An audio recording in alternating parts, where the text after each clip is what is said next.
Ladies and gentlemen, welcome to another episode of the Closed Traffic Podcast, an aviation and flight simulation show.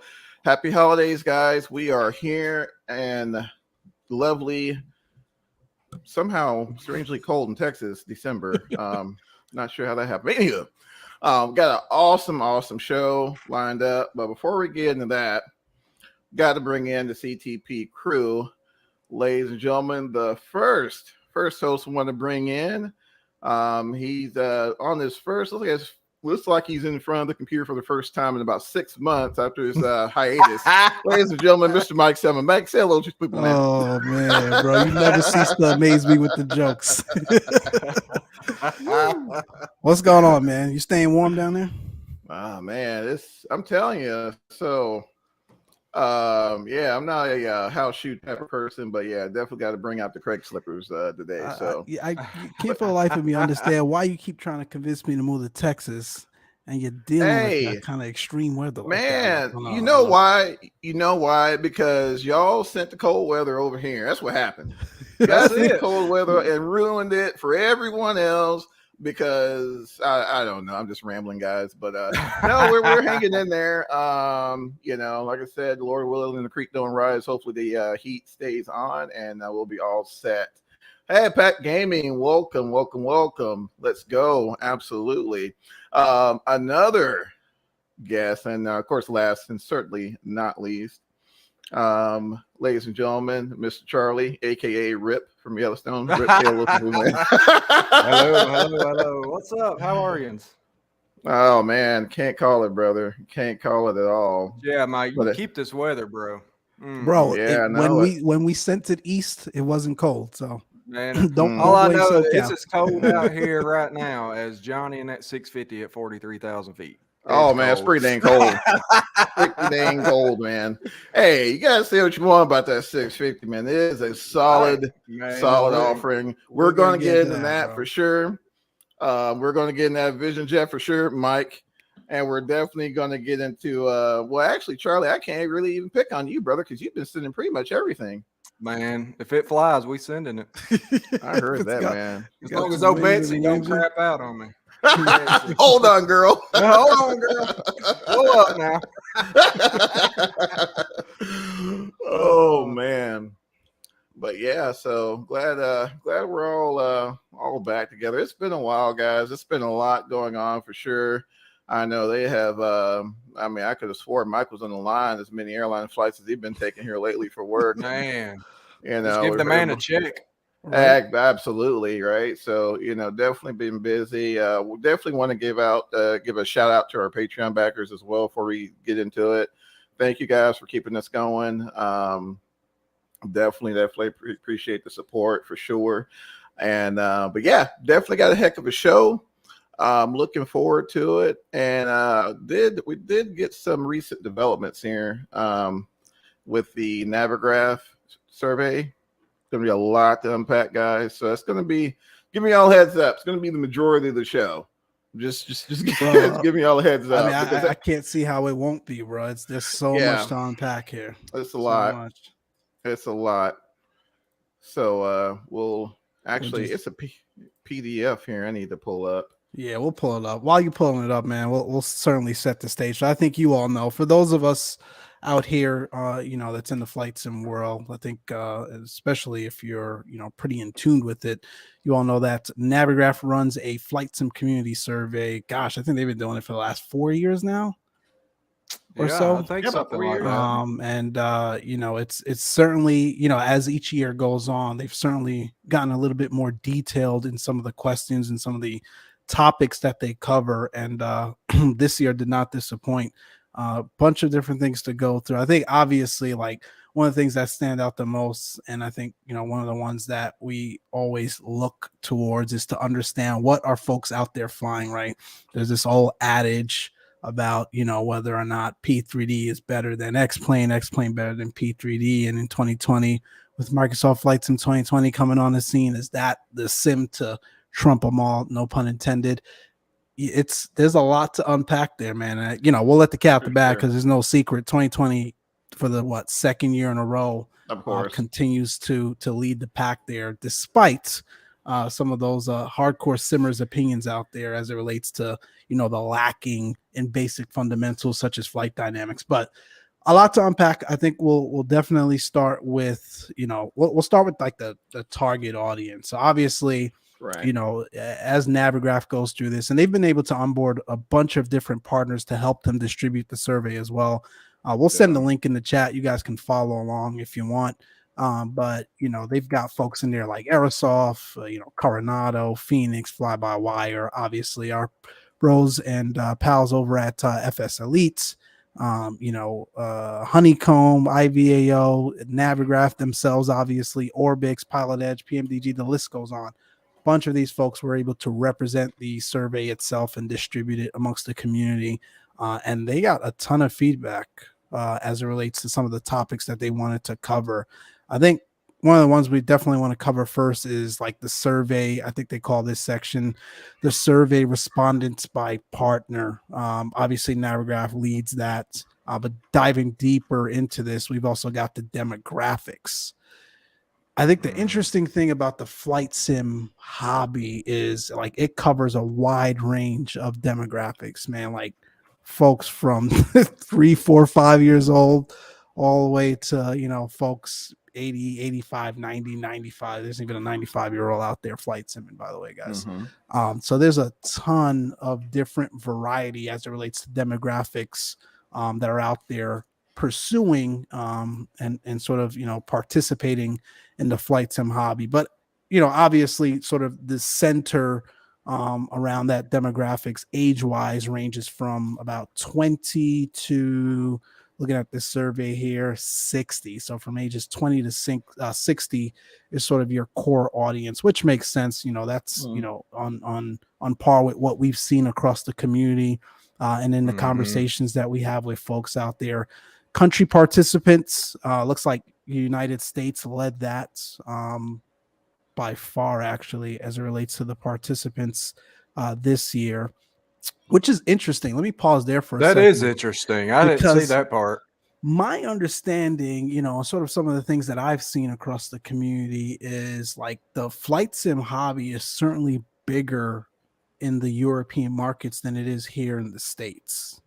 Like that's what I've seen. And those, you know, of you that are live here today and in the chat, definitely feel free to chime in. But, you know, it's evidence in, you know, even VATSIM, like, right. We see VATSIM. Gosh, I don't think you can at any time of the day really go on VATSIM and not see more aircrafts and controllers active on the VATSIM network more than you do in the US by far. So it's interesting that, you know, the US had the major participants here as it relates to who took the survey. Last year's results look like it was about the same. So United States participants last year was 27.5. This year was 28.9. Just to put that in perspective, the second closest was Great Britain at 11.7.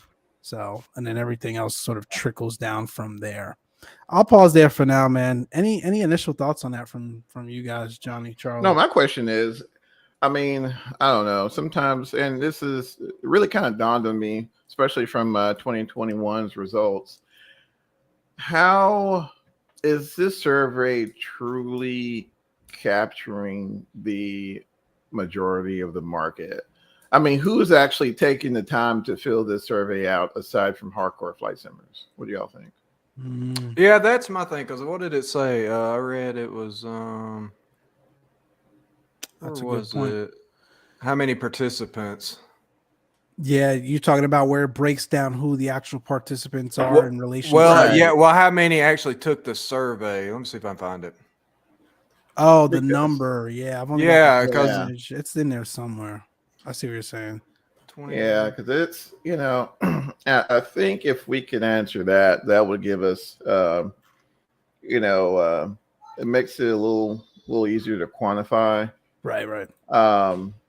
You know, the market, right? So yeah, absolutely. That I don't know, and you know, I mean, perhaps it's just anecdotal, but you know, I couldn't help but wonder that, you know, who actually taking it, because I'm good, guys. I'm going to tell you, my 7-year-old son who plays flight sim on his Xbox is not going to take the time to fill out the survey. No, you know what I'm saying? and which it wouldn't surprise me. The consoles didn't play a huge role in those 2020 numbers. Oh, there it is. You found it? Yeah, they had 24,200 last year, and this year was, I just lost it, 25,427. So it was up about 1,000, about 1,200 users over last year, which isn't a lot, though. I mean, you think about how many people flight sim, 25,000 people took a survay. That's not a lot. That's true. Versus what, 200 million copies sold or something? Exactly. Yeah. That's not a lot. Yeah, $600 billion in the bank over there. So, yeah, you see what I'm saying? So, but I'm willing to believe that even though you had a larger base, right, to poll from, the numbers wouldn't be too far off. I think 2020 will still be the top, right? Yeah, so, absolutely. Again, it could just be anecdotal, but I always wonder that, though.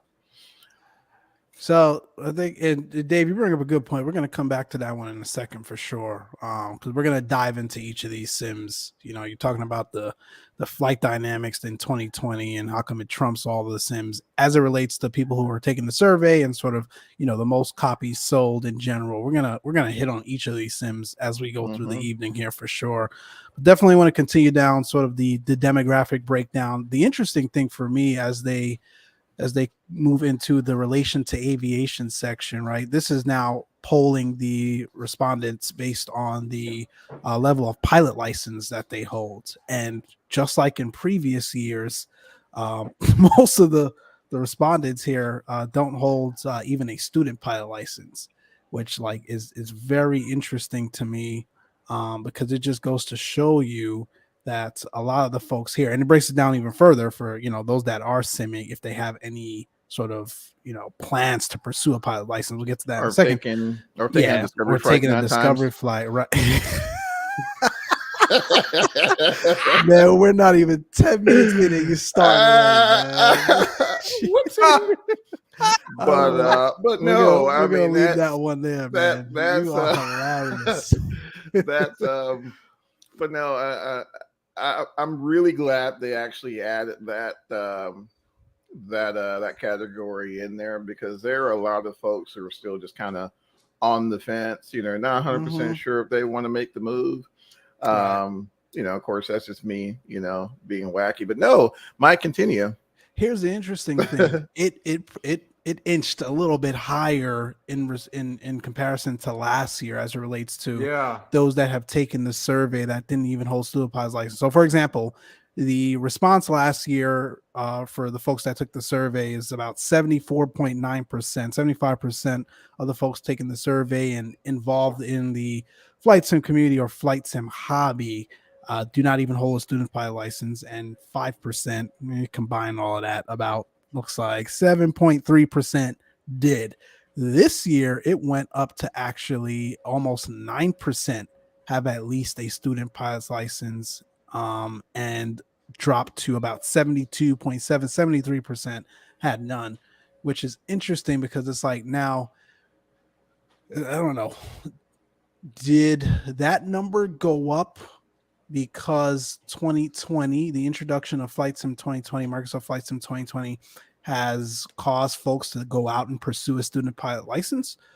Or did that number go up because those that were already out there pursuing a license in aviation have sort of migrated to Microsoft Flight Sim 2020 to help them sort of hone their skills in, whatever way you can? Obviously, we all know, you can't do like for like, especially the fly by the seat of your pants feeling. No sim can really replicate that. However, there are certain components that you can pick up, especially when you think about VATSIM, Pilot Edge, IVAO, some of those things that help you with your radio work. But I wonder, is it someone, is it folks out there that have actually been pursuing it and then say, hey, let me pick up this flight sim to help me with my hobby? Help me with my license. Or is it someone saying, this thing is actually cool, let me go see what this looks like in the real world? So, no, it's a good point, Mike. But again, console gaming. Could it be that with 2020 essentially pulling the Xbox gamers into into the mix, bumping those numbers up a little bit, right? Mhm. So that's something to consider as well, because I think, and again, this is just Johnny talking for a moment. I think the pilots out there, they were probably already kind of, I think you're right. dabbling with it. You know what I'm saying? I could be Yeah. wrong, No, but I think you're it right. would Yeah. seem like to me, especially I think what PMDG now is like Xbox compatible, and Yes. you're Yeah. bringing, a much wider, broader audience in, right? They're getting Yep. inspired. They're getting, it's igniting that fire for them, right, into the hobby, and which, again, a lot of folks were kind of on the fence about it, but I thought it was a really good move on Mhm. Microsoft's part to bring compatibility over to the console. Yes, I know for us Mhm. hardcore simmers, we're not trying to hear it, because I ain't gonna lie, I wasn't trying to hear it. I was like, man, whatever. There's no way I'm you can do it. still not trying to But I hear it. ain't gonna lie, I was literally on my in the hotel room on my Steam Deck, Mhm. sending the A310. I mean, just and it looked good. So hey, I mean, what's good for the goose is what's good for the gander. And Mhm. Dave brought up a good point. In terms of cost. Yeah. I mean, let's just face it, right? Aviation isn't exactly cheap. Cheap, heck, truth be told, flight simulation isn't exactly cheap, but it's cheaper Mm. than going Mhm. out there and sitting every weekend. Mike, you can attest for that, my friend. I sure can. That's because there's Yeah, controllable costs at the flight sim level, right? You exactly, don't have to go buy every scenery out there. You've got to pay exactly, for every ounce of hops time and that fuel in Ex- that plane. So exactly. That's yeah, Unless that's you're part exactly of by it. right. Thrustmaster TPR rotor pills. Anywho, um, Nobody so told you to go buy all that. that kind That's, of that's exactly my point. so all that kind of plays into that, though. But yeah, Here's what again, Mike, you could be right, brother. here's why I think you're right. Where it's like it's the folks that were actually already planning to pursue a license versus the other way around. Because if you go further into the survey, it talks about this category: flight lesson consideration. Are you considering to take a real world flight lesson within the next year? Last year, 25.6. We're going to round this here. 26% said yes, Mm-hmm. 74.4 or 74% said no. This Mm-hmm. year, 25%, again, not that much of a difference, but 25% said yes, 25.2. So we'll round that down to 25% this year, and Mm-hmm. 74.8 or 75% said no. So although there was an increase of those that held at least a student pilot's license who responded to this survey this year, there was a decrease in the amount of folks that were planning to actually go and do even one real world flight lesson that took the survey this Mm. year. So that's why I think you're spot on, man. This survey is just really telling. And again, we're getting Mm-hmm. into the minutia here, and we can go even further, and we will go through these categories as we continue here. But like, I thought this was a good one to spend some time on, because we often sort of conversate and ask ourselves about, how influential is the flight sim hobby towards building and sort of cultivating the next generation of pilots out there.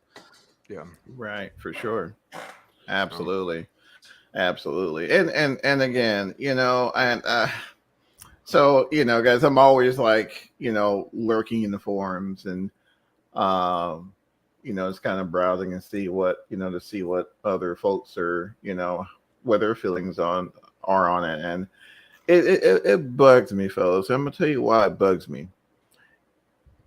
It No matter what, it always turns into a what sim is better type conversations, Yeah. and the thread always gets locked for some crazy reason. Just, can we stop for a moment? I'm gonna go ahead and get this off my chest, fellas, because this is bugging me. Can we just stop comparing? I'm just going to say it, 2020 to explain. Yes, they're both sims, yes, we know, but can they not coexist? Like, can we not have that happy medium between, you know, 2020 simmers and X-Plane simmers, and then there's a lot of simmers such as myself and others who utilize both. So I just I wanted to kind of get that out there because I didn't want the whole premise of what we were going to discuss to be about what sim is better. It's not about that. No, of course all not. we're merely doing is taking the results, unpacking them, discussing the pros and cons, which I feel like we've done numerous times. But being that the survey results released, of course, want to make sure we provide our take and our commentary on how we feel about some of the findings that was on the survey. So I just had to get that public service announcement out there. But let's see, Mr. Dave, 28% of my subs fly on Xbox could have knocked me over with a fish. No, I totally get that, Dave. I totally get that. And again, I am thoroughly impressed as to how easy it is to, again, it's not as natural, right, to maneuver around the virtual cockpit using a controller than it is, a mouse or whatnot. But it's doable. It's definitely doable. I was really impressed with that. So I'm just waiting on Mike to fire it up on Xbox so he can get his take. What do you think, Mike? Man, honestly, I'm one of those that have, and I don't consider myself one of those hardcore get off my lawn simmers at all. Like, I'm certainly one of those that have been, kind of what's the point as it relates to that. And I understand, man. At the end of the day, and I think that's one of the things that we forget as enthusiasts sometimes is these developers out here are here to actually make money, believe it or not, right? At the end of the day, they're going to do what's right for business, what's going to make them money.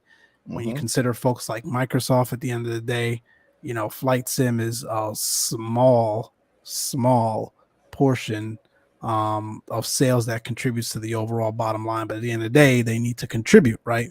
They've got shareholders that they need to please at the end of the day, no matter how you slice it. So these folks are going to do whatever they can to make money. The console sort of market out there is, ripe for the taking as it relates to flight sim. Like there was no one else out there. There still isn't anyone else out there that can compete with 2020, believe it or not. So they have to do what they have to do.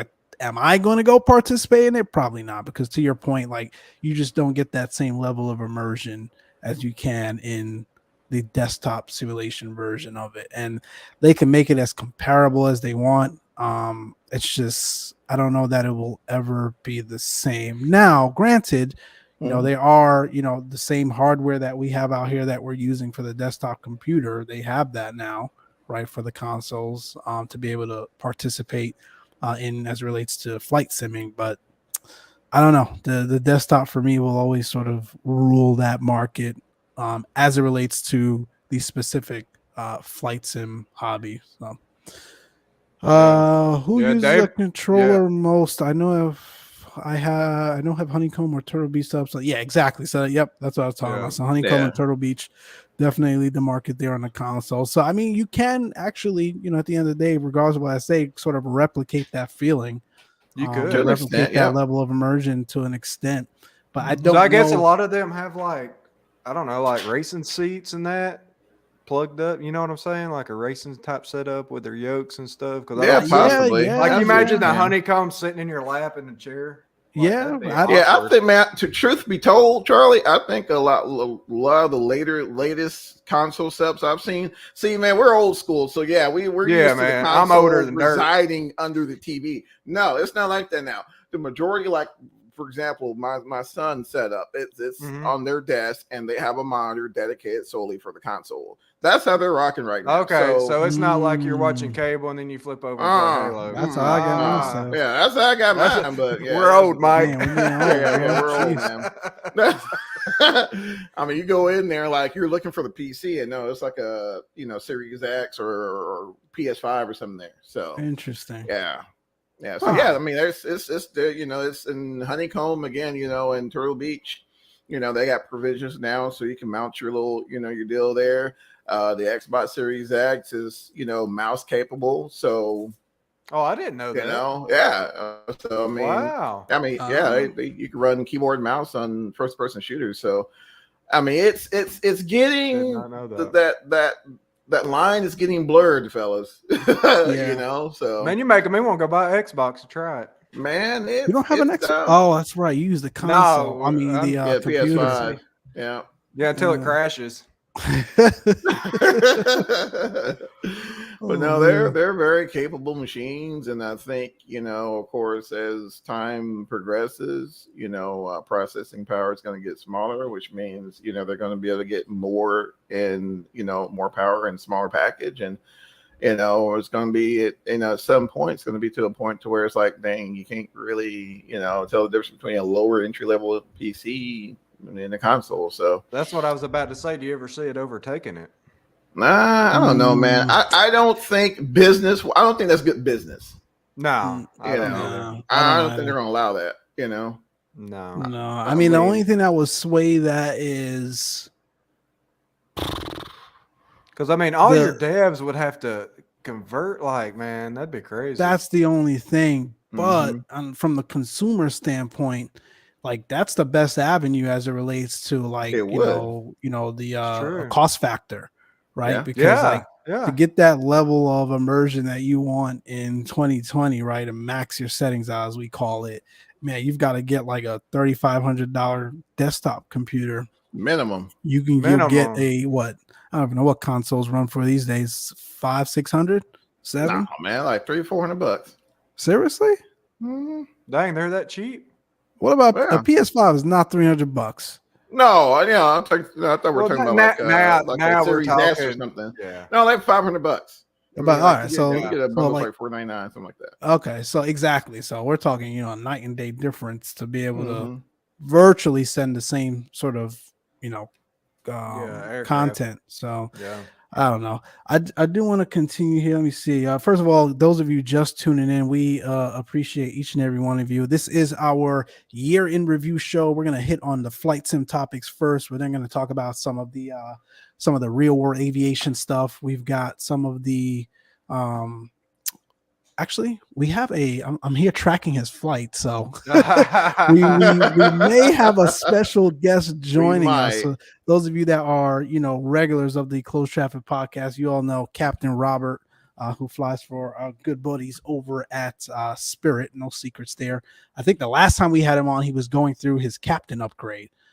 So he is actually piloting a flight right now. Getting ready to land. We're tracking him on FlightAware, the AV geeks that we are. He's about 18 minutes out from landing. He actually was going to join us for the full show, but after this, he has a turn back out towards the east. So he's going to hop on for a quick minute before he does his pre-flight for his next turn and just, help close the year out with us. But that being said, I definitely want to thank, each and every one of you that have participated in some way, shape, or fashion over the last year on CTP, whether you were an actual guest that came on, whether, you were frequently in the chat, whether you helped us socialize some of the things that, we wanted to discuss and talk about. I definitely appreciate each and every one of you.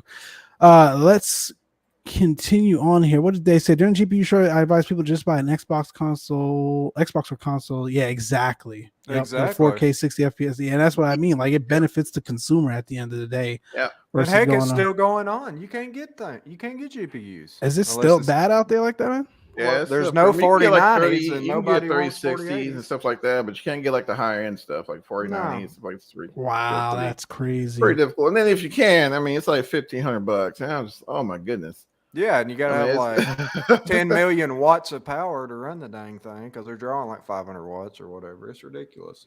Wow. Yep. That's crazy. Oh, I think this is one of our favorite topics as well. We're continuing the survey here. We did post it in the chat if you want to follow along. We're jumping down to the simulator habits in the aircraft type section. So I'll read a summary here. Like last year, single engine piston and narrow body commercial airlines are the most common aircraft types to fly. Narrow body commercial airliners grew in popularity. Speak English, Mike. Popularity compared to single engine piston aircrafts. Surprise.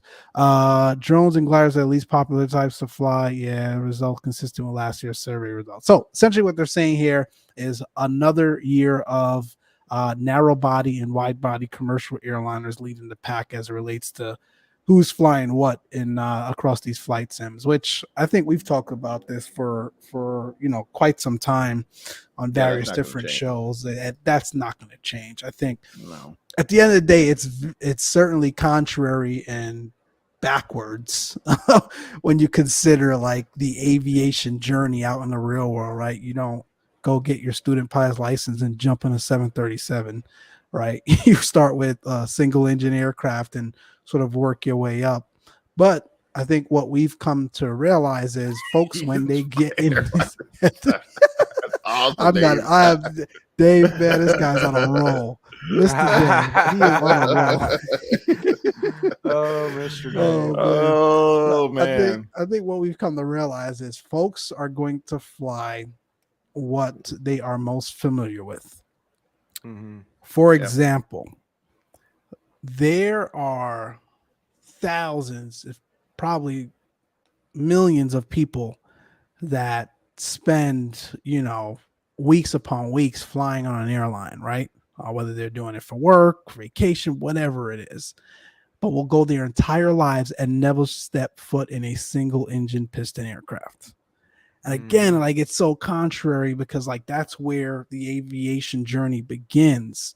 But again, at the end of the day, like when most folks sort of step foot in the aviation journey and want to go out and pursue a commercial license and they want to pursue aviation as a career for themselves, it's because they were 9 times out of 10 influenced by that one time they were on that American 737 and the captain came out and said hi to them on their way to vacation or on their way to go visit someone, right? Because like that's where it starts. And I think that's where the influence comes from. And I think that's why so many folks, when they get in the sim, jump into those airliners because they want to replicate that feeling, that connection they had that first drew them to the hobby in the first place. So to your point, Johnny, I don't think that's ever going to change.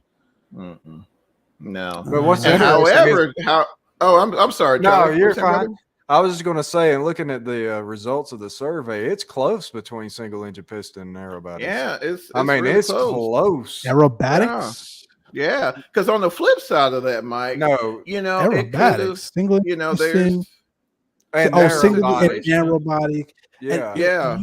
You see it? Always narrow body is up to Dave. Yes, I know. My camera is possessed. I've tried to fix it, and I have no idea. So I'm totally probably gonna have to get a new camera again. So I was going to bring that. Yeah, I was going to address that because it seems to be getting worse. It's all I know Mr. Dave is bugging. Send Johnny a camera for Christmas. Oh man, please. He's just gonna send us some pedals. That's it, exactly. Man. No, I'm looking at it's right under narrow body commercial airline most of the time is ranked at 35%, and single engine piston aircraft most of the time is ranked at 10%. You guys see that? The shaded bars? Right. So like narrow body commercial airliner. I see what you're saying. Yeah, see, I was looking at the however you're looking at the in its totality, most of the time frequent, sometimes infrequently. Yeah. I think you're right. Like in totality, yes, they are neck and neck. I see what you're saying now. But like when you actually break it down to see what folks are flying most of the time, like narrow body commercial airline is still killing it. At almost 40%. It's not even close. And it's always going to be. It's always going to be there, right? Because to Mike's point, that's 99% of the time. That's typically the average person's source experience in aviation. However, on the flip side of that, there could be a situation where, someone's father may have flown in one particular point in time, or, it could be the exact reverse. Instead of the flight simulation experience segueing into a discovery flight, the discovery flight segued into a flight simulation experience. So, they're not so much really worried about the 737s. It could be a situation they, want to jump right into like a, dare I say it, a 172 or a, Pepper Cub or what have you. And, again, for as long as I've been in the hobby, those particular aircraft are always been the one that sold were the narrow body and wide body airliners. That's just the nature of the beast. I think that's how it's, always is going to be, because, we always kind of wonder, like, why don't we have any business jets? Why don't we have this? Why don't we have that? Because it doesn't sell. The demand isn't there. So, I both of you guys have really valid points there. It's almost just kind of like, I don't know, to me, it was more or less kind of preaching to the choir, Yeah. I'm trying to understand why there was an overall drop off though. I'm comparing last year's habits to this year's. Like it was almost 90% for both single engine and narrow body, and then it backed down to 80 to 85%. And I wonder if it's because it's being spread more. It's being spread across the categories a little bit more. What I mean by that is obviously we've got single engine, multi-engine, turboprop, and like one can't help but to wonder if it's not 2020 helping sort of spread that around a little bit, because like we talk about this all the time. Like 2020 is a sim where you can get in and really just fly whatever the hell you want. There's something for everyone. And P3D and X-Plane, if you look really hard, you probably can too, but like the experience is not the same at all. No. 2020, like just the visuals alone like will sort of help you be a little bit more immersed into flying, because I know I do flying general aviation, float planes I see on here, a lot of those other lesser known or lesser used categories of aircrafts out there. So that's interesting. That's something to keep an eye on for sure. Yep. Ooh, let's see. Purpose. So what is the main purpose for your flight simulation? Again, very similar to last year. Most folks are just in it for curiosity and interest in aviation. And then second leading category is casual gaming and entertainment. Not much of a swing there from last year, or surprise at all. Wow. Yeah, I don't know, guys. It's, to me, I don't know. There really wasn't anything that was kind of blowing me away. Everything I kind of saw, you kind of saw, the writing was kind of on the wall there, just kind of, getting the vibe from the community.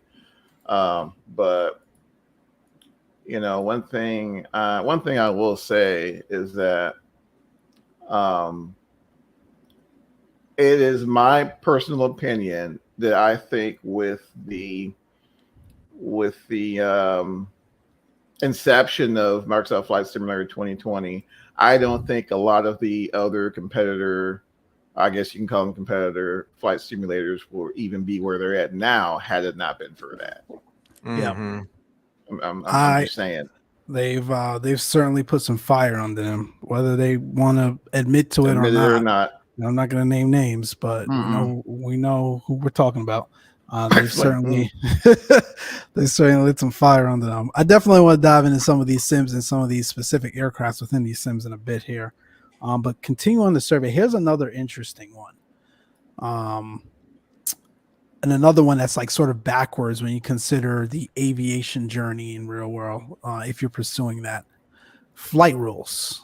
How do you normally fly? For those of you following along, we're on page 23 of the survey. When you break this down, and again, it's no different from last year. In fact, it was actually an increase in this trend from last year.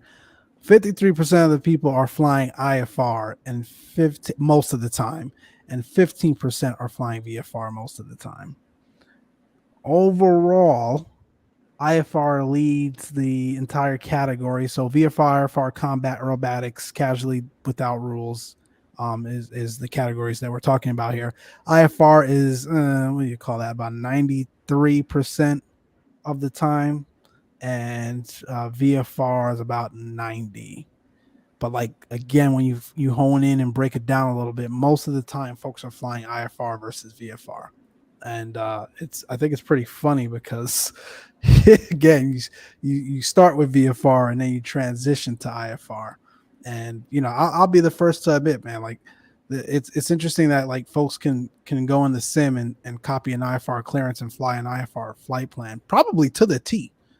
But if you tell them to fly a pattern down at their local airport, they wouldn't know where to begin.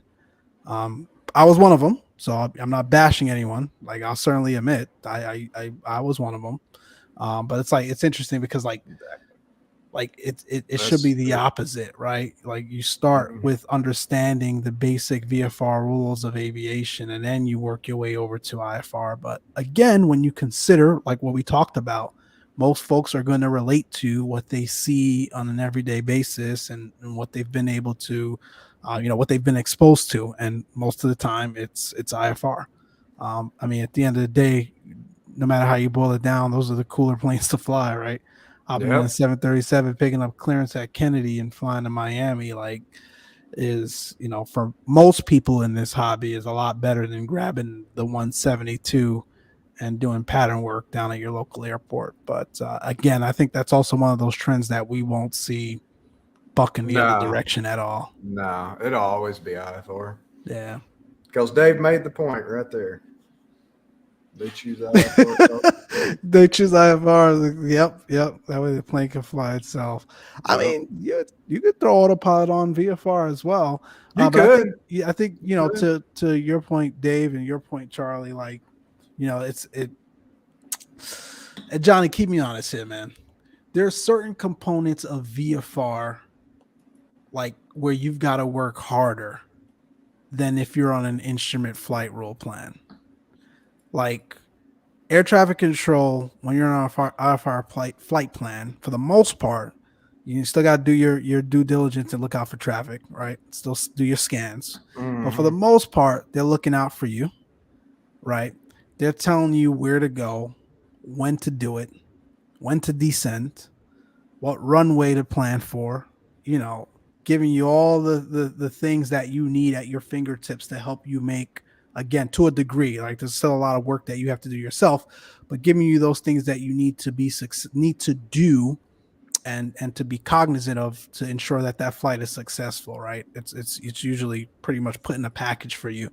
Whereas VFR, you've got to do a lot more thinking, a lot more consideration for what is going on in the environment, planning for routes, planning for terrain, planning for obstacles, all of that stuff. Johnny is wigging out over there. Man, he is. I'm sorry. Man, I was looking at this Comanche. This camera is wigging out over there, man. What are we talking about? I don't know VFR? what you're looking at, but it's wigging out your camera, man. Man, I'm telling you. Freaking out. But anywho, but so, yeah, like, no, what you're saying, Mike? Like, essentially, like, this guy, man. So essentially what I was saying, like, there's certain components to, like, because Dave and John and Charlie brought the point where they choose to fly IFR because the plane can fly itself. Like, and that's a component of it. For I think the bigger sort of like situation that surrounds that is it's a little bit more tailored and put in a package for you. Like, when you're flying IFR, and I tell you to keep me honest, right? Because you're the only instrument rated pilot on here. Like, when you're flying IFR, right? It's, somebody's telling you where to go, when to go, how to do it, when to descend, what approach to expect. They're looking out for traffic for you, although to a degree you're doing it yourself as well. You got to be diligent around that. Whereas VFR, you're doing your own route planning. You've got to be aware of obstacles. You've got to be aware of terrain. You've got to be aware of weather by, on your own. Now, you can get VFR flight following, right? There's some added components to that, but it's not always guaranteed that you'll get that, especially flying here in SoCal. as busy as they are. So I think like beyond just the airplane flying itself for you, like there's an added component to IFR that makes it a little bit more cush, right? Where you're able to Yeah. have someone really looking out for you. No, At the that end of makes the day. complete sense. Yeah, I mean, I know for me, the hardest, there's a lot more, and again, this is coming from my personal opinion, and you'll ask like 3 people and get 3 different answers. There's a lot more discernment in VFR flying than there is in instrument flying, because you don't have, again, to your, as you mentioned, you don't have that, you don't have the umbrella, right? Someone looking, of course, as you mentioned, unless you get flight following, something like that. So instrument flying, can you can get complacent to a degree. Now, of course, if you're in hard IMC, that's a whole nother ball of wax, right? But Right. I mean, yeah, I mean that in its nature is why we file IFR, to get that whole package in order to safely enter IMC on, and folks know where we're at, how hard we are, where we're going, et cetera, et cetera, et cetera. So, yeah, you're 100% right, but one thing that we can't forget is a lot of the concepts that we learned during our VFR journey transitions over into our instrument flying as well. So we may have, individuals in the sim who are extremely proficient, at the VAT simming, I guess, for lack of better terms. But once you start implementing the different concepts of instrument flying, such as DME arcs, NDBs, missed approaches, we got to hold, I don't have an FMS to fly it for me. You see what I'm saying? So that's where, where things get a little sticky, but no, you're 100% spot on, Mike. Yeah, and Dave brought up one that I missed, most of all, right? You don't have to worry about airspaces, right? Yep. So, as a VFR pilot, you've got all those airspace considerations. You file IFR, and as long as it's accepted and you're given that IFR clearance, it's the last time you're worried about airspace. Yep. So when you pick it up, so yeah, very very interesting stuff here. Let's see. Let's see. Again, this is I urge, those of you that are, avid flight simmers out here and have not had a chance to take a look at this. Sorry, this thing is 86 pages long. Now we're not gonna go through every single page. But there are some very I thought we was here all night. Man, Charlie, you can be. Everybody's gone except Charlie. Charlie's on there like, all right, guys, page 81. Another interesting one was like flight phases. So pretty much it's saying, how satisfied are you with the software solutions available for managing the following flight phases? And I think this is a pretty good category as well. Mr. Woods, what's going on, man? Good to see you. I personally like the sheer power of the big jets. Yeah, I mean, I think that's also what it boils down to. It's like, no one really wants to go putting around in a 172 at the end of the day. Hell, man, even going out to the 14 stout. Listen, woo, yeah, I mean, yeah, that's true. That's true. There's some other things out there. Looks like Robert may join us here. So at the end of the day, like I totally get it, man. Like me going out to my local airport, I'm just thankful I'm able to have something to fly. But would I much rather jump in a freaking, I don't know, a Vision Jet? Hint, hint. That's sitting out there on the ramp? Sure, absolutely. Dave says, bite your tongue. Get him, Dave. Get him. Oh, man. So flight phases. So, and I think this also brings up another good category as well, as it relates to like the software solutions we've been able to, I don't know, get our hands on over the last couple of years. Like there have been strides made towards, like we talk about flight sim all the time, and the airplanes and the sceneries and the developers that create those sceneries and the flight sim and the airplanes, but like I don't know that enough credit goes to folks like Navigraph and Right. Absolutely. whoever makes Sim Toolkit, because I love that thing. And oh my goodness, SimBrief, right? Ugh. Like, not everyone has ForeFlight to go and plan their flight, right? So Mhm. I think, and again, those things cost money, but like if you're an avid flight simmer and you're, especially like we took a look here and saw that most of you folks out here are flying IFR when you're doing your flight sim, those tools, in my opinion, are essential to doing it and doing it right. I'm a putt through and through. I do I dabble I in the dabble PNVG in 736. I 736. love Oh that, my Dave. goodness, man. Yeah, I've seen your videos, Dave. I am well aware, my friend. I am well aware. But yeah, so overall, people are saying they're pretty satisfied with the tools available for them to do flight planning. Again, it's each flight phase. So planning, taxi, takeoff, climb, cruise, descent, approach, debriefing, sim session, review. Like we have at least one tool across the flight sim community for each of these categories. And certainly the planning and taxi aspect, as well as the takeoff, climb, cruise, descent, approach. Like again, SimBrief, Navigraph, Sim Toolkit. What's that one you've been using, Charlie? Atlanta. Volanta. Volanta, right? So awesome. Oh, there he is. Let's add him Ready? on. Woo. Oh Sorry. Oh my goodness! Live Peekaboo. from Live from the flight deck. cockpit. Peekaboo. Man. What's up, fellas? What's going on with you, I had man? I to, hope. What was that? There you go. Yeah, no, so I had to improvise on my microphone. Man, improvise you did, my friend. Man, that's awesome. That is awesome. Yeah. Oh man, like we said, guys, Captain Rob joining us live from the flight deck. Just came in from Kansas City, getting ready to do a turn back out east here. How was the flight, Rob? Oh, did we lose him? Oh, there he goes. It was Man, that's that LAX cell service for you, man. I'm telling you. Yeah. You know what it is? It's the windows. So actually, if I open the window, it might actually have better service. Ah. Oh yeah. Yeah, Oh, look at that. just like that. Just like that. Yeah. That's Wow. crazy. 10 times better. Yeah, the front two windows here are still powered, for the heating, and they're automatic, but they interfere with the signal. So the trick is to hold your cell phone to the side of the window, and it, the signal tends to come through a little better. That's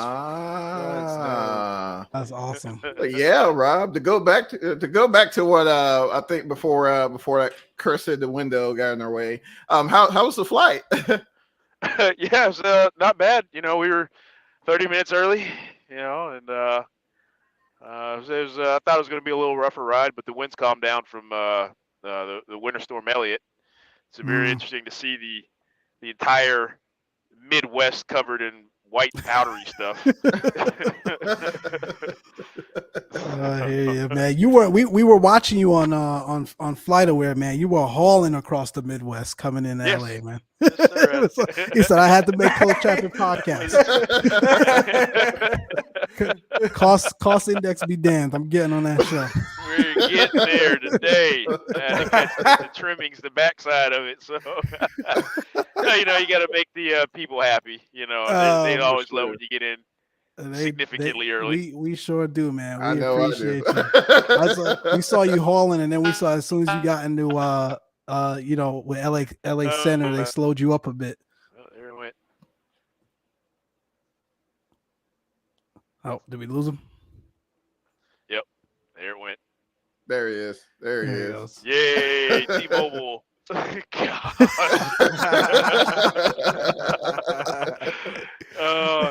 They do really well when you don't want them, Of course. That's it. Of course. Of Oh, course. boy. How was the arrival though? Did the LAX slow you up a bit? Just slightly coming over Big Bear. We got pulled down to 250, and then they gave us our discretion to GG.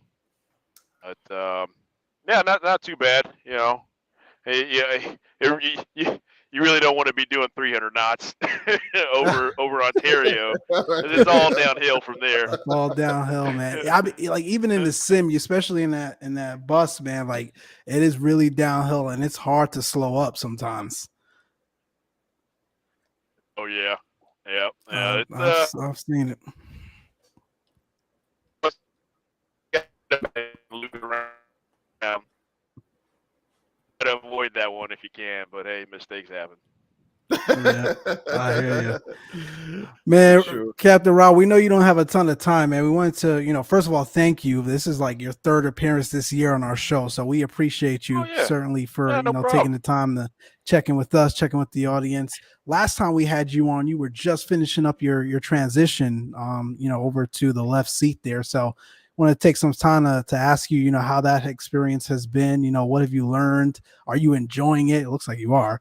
But share with us and our folks here, how that's been for you. Yeah, it's been a horrible experience. I'm the worst captain ever. I've come to find out that all my coworkers hate me. No, it's I fell right back into what I was before at the regionals. Is it's just like riding a bike. Mhm. A lot of the nuances and a lot of the mechanics of it all, snap right back into play. Right. But it's been really fun. I haven't had any bad crews or anything like that, or any of the disaster stories of having fault. Yeah, it's been smooth sailing. That's the way I like to keep it. Absolutely. Awesome. So you just came in here. So like tell us a little bit about like how you get ready for this turn now. Like what are some of the things you're doing to get ready for the turn back out? Yes, sir. Yeah. I'm so sorry about this, guys. Yeah, the was not budgeting on the cell phone plan here. You're fine, man. Flaws. You guys might get a couple people popping in and out. I'm still waiting for my FO and No the flight worries. attendants and the cleaning crew. They'll pop in, but they'll do what they need to do. Right. Cool. But yeah, no, it's it's settling really good. I'm enjoying the left seat. I do enjoy being a lazy FO, but unfortunately, I can't do that anymore. Guy, they're putting you to work. Potentially they'll. Oh yeah. Oh gosh. Yes, they have. Yes, they have. We're going on a much needed vacation here in the next couple months, and yeah, I definitely not having a good time working so much. But hey, it's the game. You can't just grow money on trees anymore. You gotta pull up your britches and work. That's exactly right. Isn't that the truth? Exactly. I tried. I planted a seed and then grow. Dang it. Oh man. Awesome. So what's your flight time looking like heading back east? Well, the tailwind turned to a quarter and crosswind. I don't have the release paperwork here, but Okay. 4 flight is showing right around. Oh, let me see. Da-da-da-da. Thank you. 4 flight. What was that? Oh yeah, here you go. Thanks. That was our gate agent. He just gave us the release here, which I got to sort through all this paperwork. I know, but every single flight, just like SimBrief. SimBrief profile literally looks almost identical to what we use. I think it's really UAL 13 or something like that. One of the United profiles looks almost identical. Wow. But now I got to flag him down again because he didn't give us all the paperwork, so that's great. My best guess is sub 3 hours. We don't have a massive tailwind like we normally do in the winter. All that Elliot took care of all the tailwinds for us. Took all of that out, man. Yeah, it's all over Georgia right now. I promise you. That jerk. It turned it all south. I hear you. Man, it's been whipping here today. Oh man, See, you know, like- what was that? No, go ahead, Ralph. No, go ahead. Oh no, I just feel, you know, I feel bad for everybody that, you know, that you know, you hear it coming through the whole entire network, you know, for better half a week, and you don't know, but then -20, like really? You know, Man. some of these people were in the negatives. I'm like, oh my god, how do you survive? Yes. Like, Lord forbid the heat cuts out. Exactly. Oh, Yes, yeah, it's like man. it's like That's 12 nuts. here and we're dying. Oh yeah, yeah. Oh yeah. Yeah, it's 8 here. 8 degrees. Cold. Oh my gosh. In Georgia. It's, Oh is my it God. 8 In Georgia. right now, really? In Georgia? Yeah, Oh, man, goodness. with 30-mile-an-hour winds, dude. It's Oh, probably my 0 Lord. outside right Man, here. you guys can keep that. Ask Rob. That's why he has his window open. It's nice and nice out here, man. Let me drop off some of this this California sun to you. Let me Yeah, get some of man, that. bring Yeah, you're gonna need that to carry Sprinkle you a through little the bit, winter. man. Sprinkle a little bit. Don't Sprinkle a use little it bit all for in the one rest of spot us. now. Fill that bus up and bring it. I'll be waiting. Oh, dude. Oh man.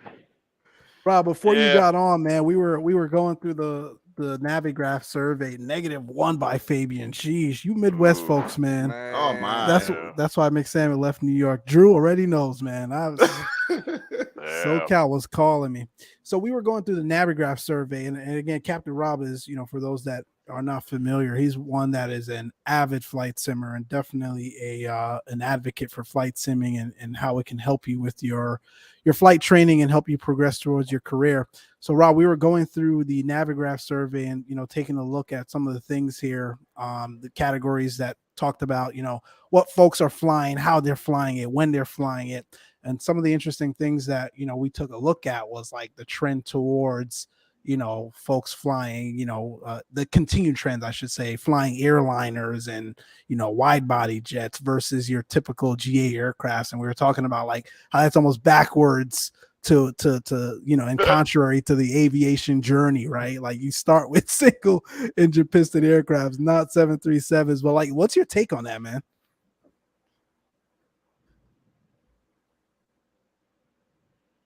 Oh, we lost him. Nope, I'm there. I think Oh, okay.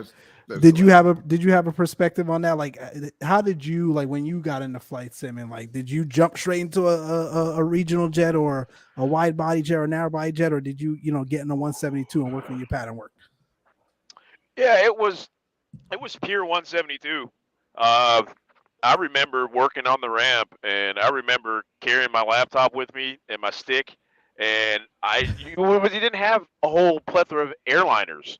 Right. And the There first you go. airliner I think that I got was the Feel There 170 or 145.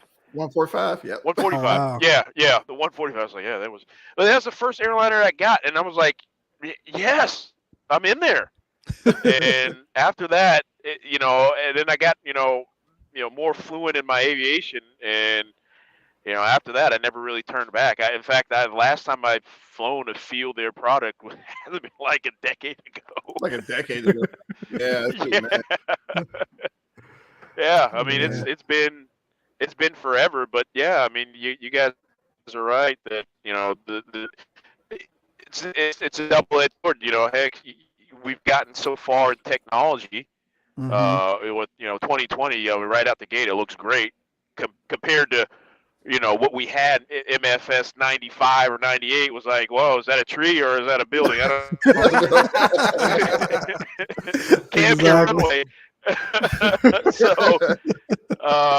but yeah, no, I mean, it's good. It's good that, you know, the new Stoll pilot, you know, actually knows about turbine systems and, you That's know, true. is more on, you know, procedures and how Mhm. the airplane works, as opposed to, you know, me. I had to build the airplane when I started, so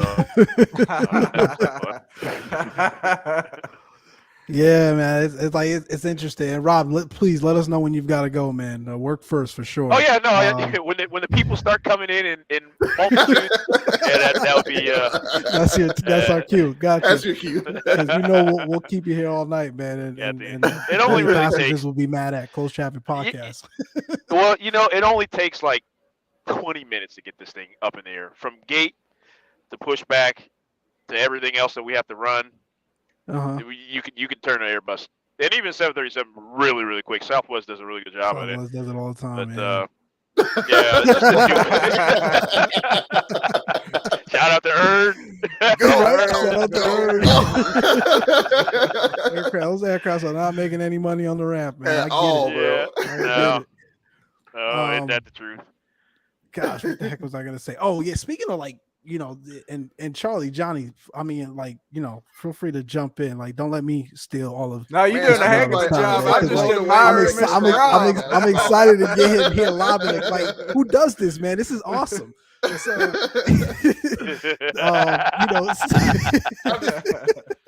speaking of aircraft systems, like, obviously, you're familiar with some of the Airbuses out there. Like, what's the closest one you would say? And I think we've talked about this a little bit before, but what's the closest approximation to what you're sitting in right now in the flight sim community, where you can like literally go through all of those flows and it really be almost spot on? Oh boy. It's a tough one because I've been working so much, I kind of been out of the sim game. Gotcha. Just because of the work. But when I left,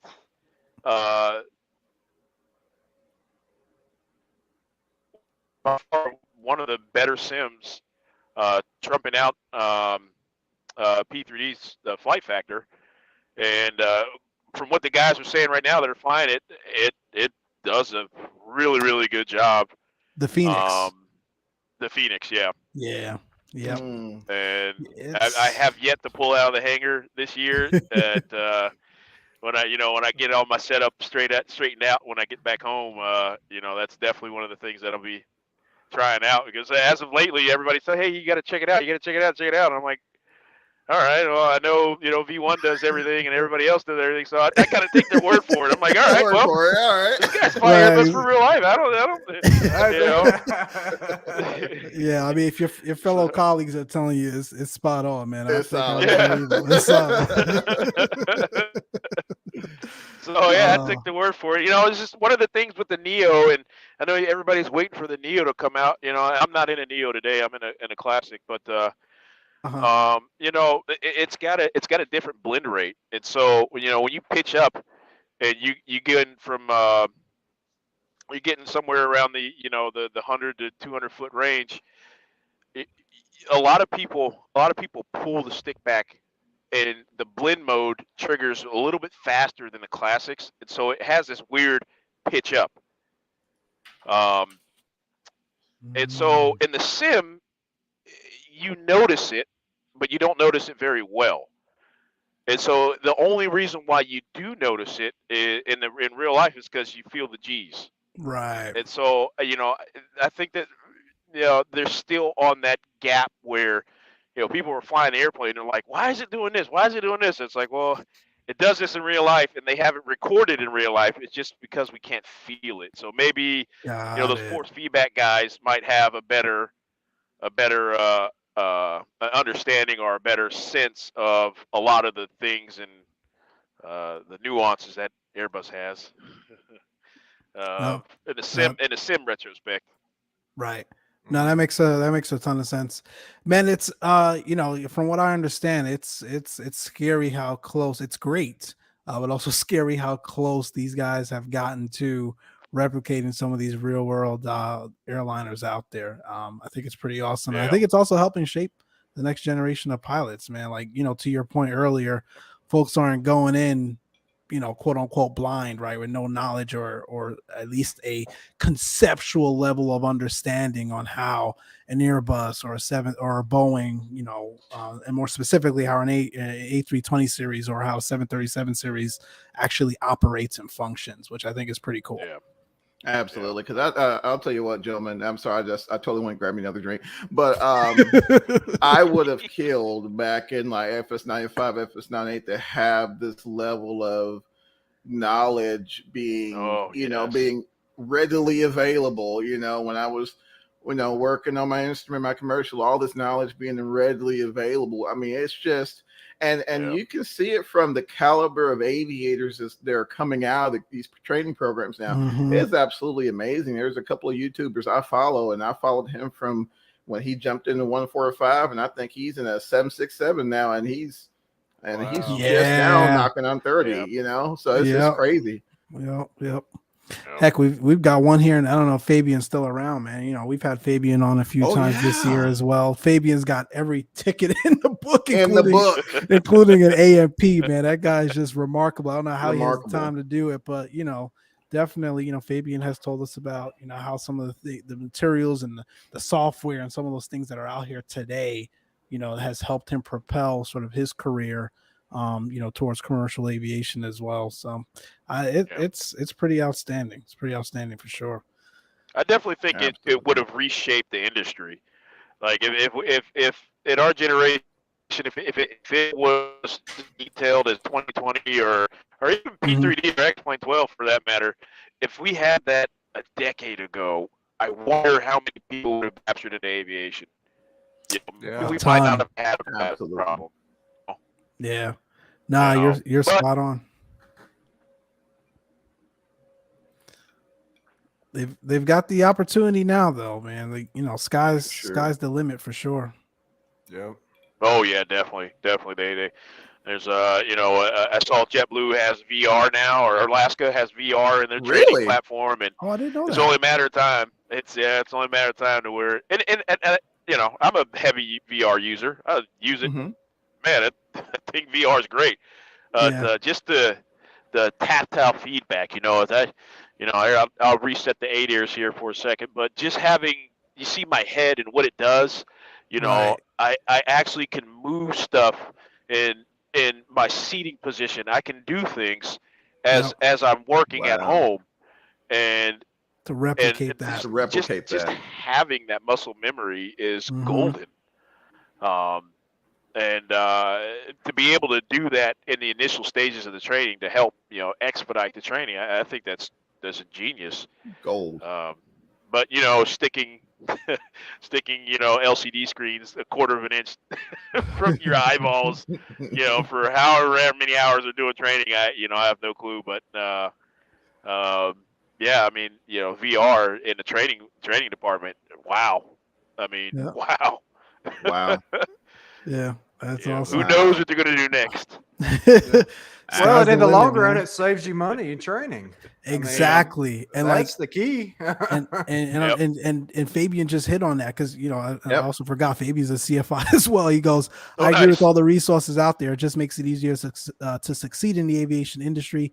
Teaching at school, I can see the difference in the progression in our students. Like, I mean, that's gold, man. To be able to get in the sim in your home and really, you know, again, improve sort of that muscle memory, improve your overall understanding, general understanding of the systems and how they function. Like, gosh, man, that's just incredible. That's incredible. But on the flip side, keeping out the bad habits. I hear that a lot too. I mean, that's because I know I've got them. I don't do stuff half like you're supposed to. Full power. Untraining. You know, so for instance, my carrier, we decided to have a complete shift. Not only did we get CPDLC, but you know, we've got the FMS2 load. Which basically just changes for your top of descent planning, and normally you guys are used to the bracket in the speed carrot. We have a dot now, and we can fly. You know, they call it a meatball. We fly that all the way down. So there's nothing really that else has changed from Airbus standpoint, or Honeywell, if you will. But you know, now you're the problem with that, or it's not really a problem, but the thing with that now is that it does not respect speed. It disrespects altitude. So you will or can potentially overspeed the aircraft in this new. The old one, you had the brackets, and it got to the bracket, it pitched up, so it didn't care about the altitude. Well, now it cares about altitude. It does disregard speed. So interesting. Yeah. So now it's like, okay, well, now I got to untrain that. That's a simple fix. I mean, they changed the symbology, but what else did they change? Airbus Right. has a overspeed pitch mode now, or a reinforced pitch mode, so you don't over rotate, and the aircraft will literally nose itself down while you're trying to rotate Really? to avoid the tail strike. And the newer aircraft like the Neos and whatnot.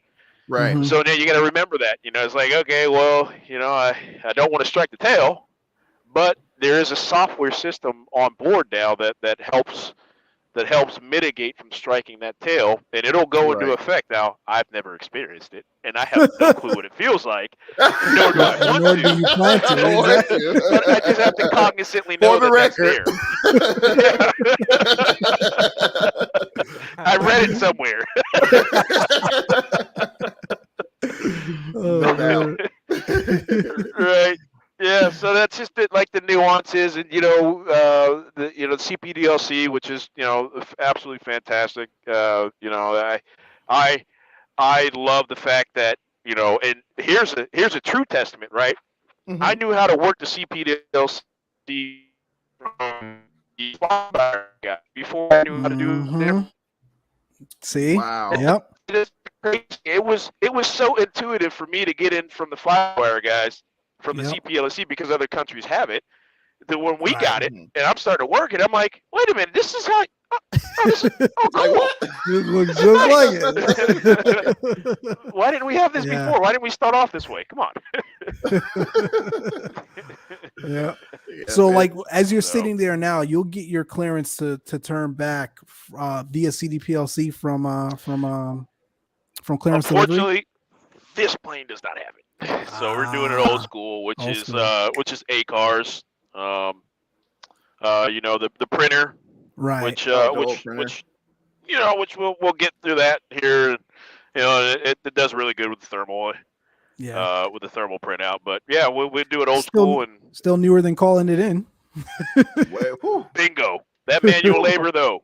whew. This is an Airbus. This is not, we don't do hard Manual work. labor. There's so many memes on that. It's endless. Where's my tea at? Where's my Where's his tea? He's got his cushion Oh, tray where's table that? for his dinner. He's got the footrest on the pedestals, man. He's sitting You good, kidding man. me? Yeah, I'm leaning back here. I'm leaning too far up. Let me lean back. Now, question, Rob, is that the 320 with the IAEs on them? Of course they are. Yes. We don't have. Okay. They don't have CFMs. I told you Oh, that. Yeah. really? No, those are they don't mess with What those. about paying attention, man? You know, there was a deal. Don't worry about you. But Yeah, what you thinking, Johnny? man, I know, right? I know. But you don't know. You don't know. I could have easily said anything. So, well, I'm good. How you doing, Mike? Rob? Uh-oh, did we lose him? Oh, it's All There right, it is. man. All right, fellas. Let We me. appreciate we'll you see coming ya. on. Fly Let me safe. get back to work. Fly safe, man. You know, Have if a we don't Merry speak, Christmas. exactly. Merry Christmas, Happy Holidays. Yeah, all you that guys good as well. stuff. Merry Christmas, Happy Holidays, and sorry I couldn't be there for the whole thing. All good, man. This was golden. We No appreciate you. worries. Oh man, Wow, that was cool. that was awesome. That was There you have it, awesome. folks. Live from the flight deck. Man, what a way to end the year here for the show, man. That was spot on. That was Absolutely. spot on. Absolutely. Oh man. You know, since we can't all be in Neos. I was like, man, I told you. He's going the CFMs, man. It's IAEs, man. They don't fly Man, CFMs. I heard he said classic, man. I was hoping it wasn't. I was hoping it was a CFMs, man. Mm-mm. Do you not like the CFMs, Mike? Bro, they are ugly. They Oh are. Lord, here They we go. are- Here we go, bougie Mike. Here we go. folks. Here we They go. are ugly as hell. Performance-wise, they do not perform as well as the IAEs, especially in hot weather Zip the operations. T. Ask Rob with the pinky out. With the pig, yeah. Ask Rob. They do not perform as well. They climb like slugs. I mean, I ease all day, man. I ease all I day. ain't gonna Dave lie, says that man. was solid. That was solid, man. That was solid, That bro. was fun. That was cool. That was solid, man. And again, I just, man, if we just, it's like how, like Rob mentioned, how many more aviators we would have had, if we would have had, resources like that. Because I'm telling you, it just was. I mean, I'm trying to think back during those times, and I can't really, unless you just had a relative or something who was who was on the line. You had no access to any of that. You stuff. had no access to any of that. I was before YouTube and all that, so it was really cool to see behind the scenes for a little bit. And to your point, Mike, a great way to end the year. But I want to segue, since we started talking about we weren't done. I was just saying that was. Well, we're on page like 90 already, man. We're like hour and 20. Oh man, death by PowerPoint. All right, Mike, come on, let's go. Right. That feels like I'm going through a work deck here, man. Yeah, man. Like, man. Wake me up. I don't even remember where we left off. We were talking about. Do you own an Xbox console? 82% said no. So we really quickly, like we discussed earlier on, the majority of the flight simmers out there cater towards the desktop simulation experience. So no surprise there. No surprise. What else do we want to talk about? Let me see. There's a lot of stuff in here, ladies and gentlemen. Duh. We got to get to this one. Simulator platform preference. There we go. Ladies and gentlemen, for the second year in a row, Microsoft Flight Sim 2020 beats out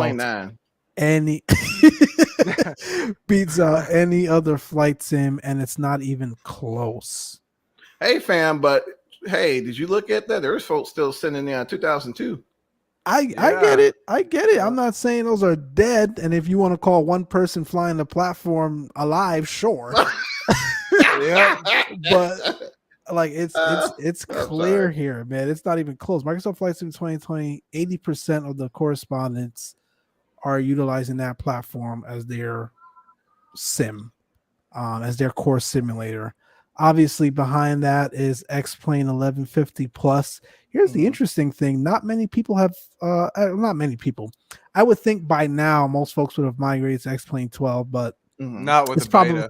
That's right. It's still in beta and stuff, so that makes sense. I mean, look how long P3D version 5 came out, and P3D version 4 is still pretty neck and neck with P3D version 5. So it'll probably be a while before that outpaces that. But I mean, it just goes to show you, the next closest sim is X-Plane 1150 Plus at 35%. Microsoft Flight Sim is 85%. And then DCS.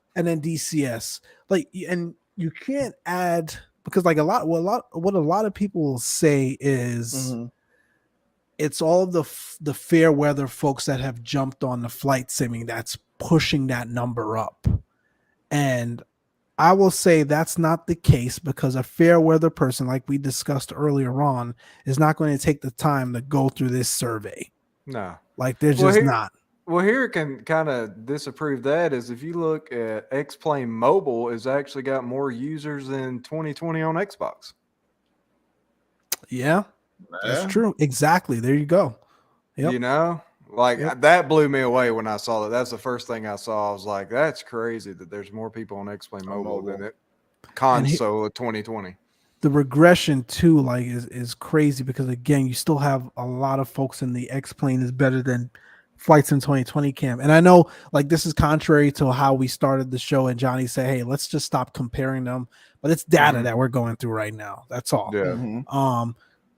Last year, X-Plane 1150 Plus was at about 55% usage. 2020 was at 75. Like I mentioned, 2020 is up to I'm sorry, I said 85. It's up to 70. So it's about the same for 2020 like it was last year. Slightly higher. But here's the drop off. X-Plane dropped to 35%. Yeah, it dropped it dropped almost 20%. That's crazy. Yep. That is crazy. Yep. It's And you got to can be, and why? There's only one thing. It's got to be visuals.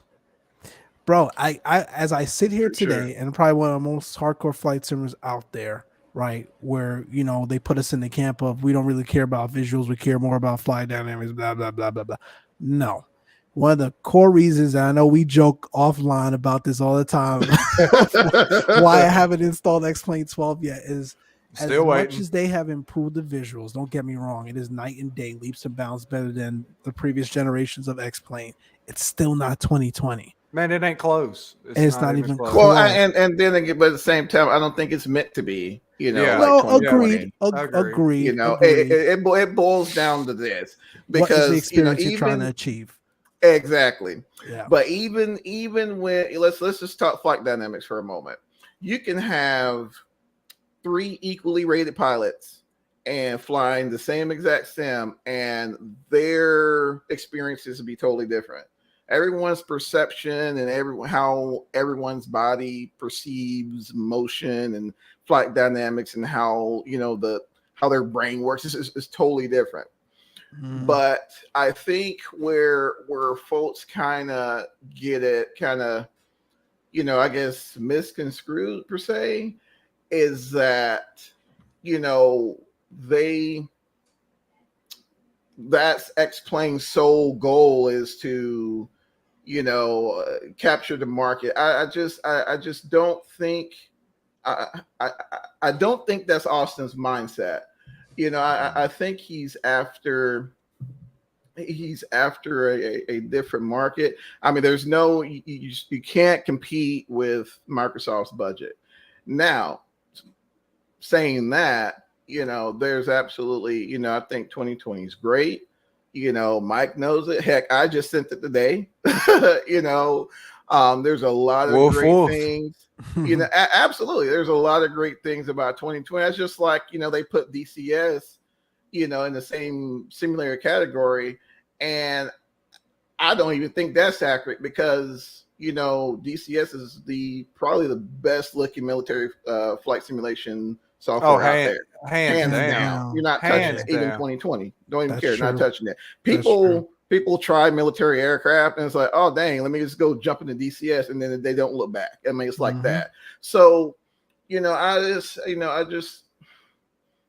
don't know, fellas. It's really hard, and I think that's why, a lot of simmers, such as myself, have found themselves with both platforms coexisting because, in my personal opinion, there are some things that 2020 excels in, which we've talked about till the cows came home.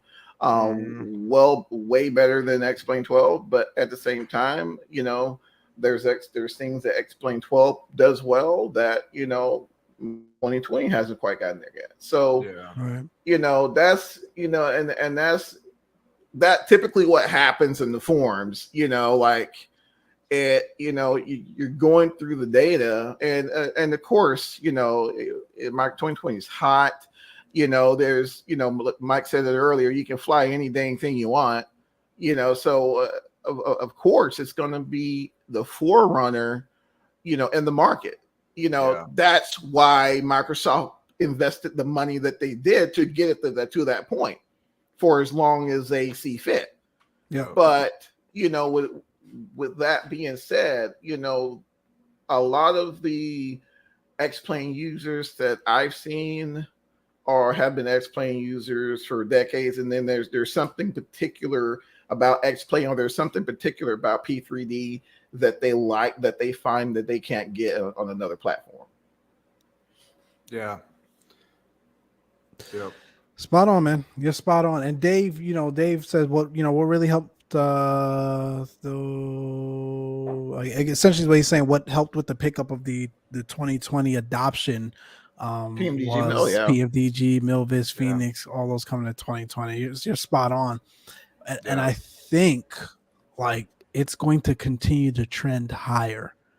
It is, especially as 2020 improves and the options continue to improve towards that sim. But listen, at the end of the day, like Johnny's saying, X-Plane 12, X-Plane General is not going anywhere. I almost wonder if Austin's trying to go after that P3D commercial side. I don't know. I don't follow the guy or his business. I don't tactics either. As I close, don't as either. Well, close to talk I about it. do I do know this but- much. A lot of the features and some of the design criteria were to match level D standards. I have read that. For So, Explain. For Explain. Oh, So interesting. I don't know how far he's trying to go, That would be but cool. y'all know how Austin is. So I Yeah, don't know. that's true. That's very true. Well, and I think a lot of people that fly Explain too are Mac users. And Linux, yeah. Yeah, Because yeah. that's what they develop on their Macs. Right. Yeah. You've seen that in his videos. Yeah. He's sitting up there Yeah. flying and podcasting at the same time.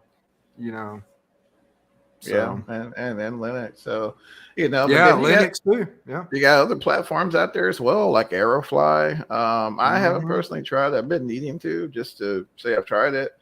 Infinite Flight, I think that's Infinite Flight's on there as well, and they still have their following. So, but again, Dave. hey, Austin's Austin, and he's been like that for always, forever. man. And he messed around and Always. got on YouTube, and it's been a wrap. So that's just Austin. I'm extremely impressed in his enthusiasm, and I'll just leave it at that. But thoroughly impressed. Yes, thoroughly impressed. But yeah, I mean, there's something about 2020 that tugs on the strings, in terms, especially in the immersion spectrum. Except the taxi. Well, that Still, but that can be worked on. That can be worked on. And again, all this, are things that can be improved upon in time. It will be. And will be. Yeah, well, that's the month, just, man. Wait till they drop that avionics update. Yeah, the avionics update hits. That's going to completely change the game for a lot of aircraft that utilize it. A lot of them. Which, we gotta get back to that too. But We'll get there. Dang, Mike lost my train. Sorry, man. No, yeah, that's all good, man. And while you think about it, I do want to step back to a comment I made earlier about the CFMs versus IAEs, because you know me, I'm not going to be on tape sound like an idiot. So let me correct myself. Rewind, guys. Rewind. Let me correct myself. Let's roll it back. I will still. Well, let me go fact based first, then Okay. I'll state my opinion or Okay. restate my opinion. The CFMs are a little bit more powerful. They have a lower idle thrust, a higher reliability. They're quicker at starting. However, they burn more fuel, more oil, overall more consumption.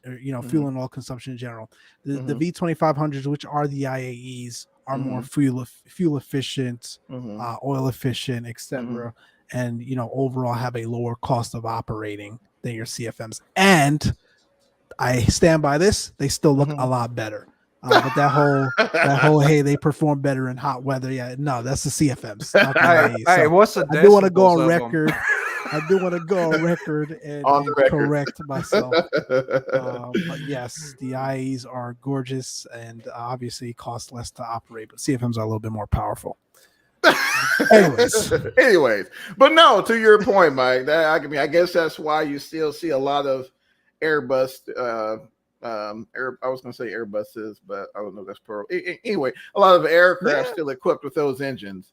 I know Americans still sending the CFMs on the 737s. No, I'm talking about the 2500s on the 321s. Oh yeah, I think there are more Airbuses coming. Even the ones that they're making today and the ones that are being adopted are heavily proportioned towards the IAEs. There are more IAEs operating. Again, at the end of the day, it comes down to operating costs. Right. Like yes, the CFMs are a little bit more powerful. They give you a little bit more power, especially in those particular weather operations that we talked about. But they do burn a little bit more fuel and a little bit more oils, which at the end of the day adds up for an airliner. So quickly in this economy. Exactly. Yeah, for sure. Exactly. But man, you riding the heck out of them brakes on them 2500s. My lord, man. And that's that's true. It's like, what are your trades offs, man? Because like the idle power on those 2500s, man, especially if you're lighting up, them things will just send you. Send you, Like, man. you Wherever gotta you're going. ride those brakes. That's probably why a lot of them single engine taxi half the time if the taxi time is long enough. Yeah, that makes sense. But no, shout Anyway, out to Mike for we digress. yeah, bringing it back. Yeah. Now I just want to clear the air. Listen, man. I think at the end of the day, we're all pretty much spot on here. We're all pretty much saying the same thing. Like we talked about, it's just awesome to have options. Like I think it was you, Charlie, or you, Johnny, that said the other day, like once it pisses you off, you just jump right into the other one. The other one, man. And you're good to go. And it wasn't too long ago where you didn't have these types of options, at least to the degree that we have them today. So nope. I welcome them all. Yep. It's like only benefiting us as consumers at the end of the day. Absolutely. And so you installing it tonight? What are you doing?